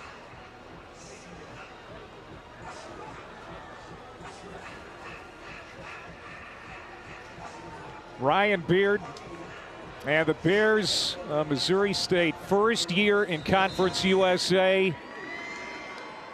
They're going to get their first conference win as members of the FBS. The dynamic play of the game presented by T. Rowe Price. And what a night it's been for Deuce Bailey. First career start. That touchdown pass to Ronell Johnson in the corner. And you can see the confidence from that point on just really starting to resonate for the young man. Yeah, started a little slow, which was to be expected. Got hit a little bit and then finished really strong. You see right there Nick Petrino saying, hey, this is how you take a knee. You saw the under center snap earlier. Got to imagine, are you going to put him in pistol here? Maybe, to do it. And they are smart. So we saw the under center snap, fumbled. So cut into their rushing numbers, but an excellent game, just all the way across. You know, getting thrust into a game in the second half of that's hard on any, you haven't practiced any plays. You don't know what this offense is. You're coming in and running Jacob Clark's offense. So they have 11 full days to pretty much install a new offense. Talking to, you know, offensive coordinator Nick Petrino, and the dude came out and absolutely, I mean, just was really no turnovers either, right? Like I'm impressed. And now you have 2 weeks before the next game. Missouri State doesn't play again for 14 days at New Mexico State. Plenty of time to get the veteran Jacob Clark healthy, you would think, depending on the severity of that left knee injury. But certainly they have confidence in Deuce Bailey. If Clark can't go, he gets the win, leading Missouri State to their first ever Conference USA victory. Look at the hug he gets. Oh, that's awesome. From the 7th-year senior Jacob Clark, who has been his mentor to help get him ready for this start. 22-20, the final. As the Bears are now 1-1 in the league, 500 overall at 3-3, and will go on a long bye.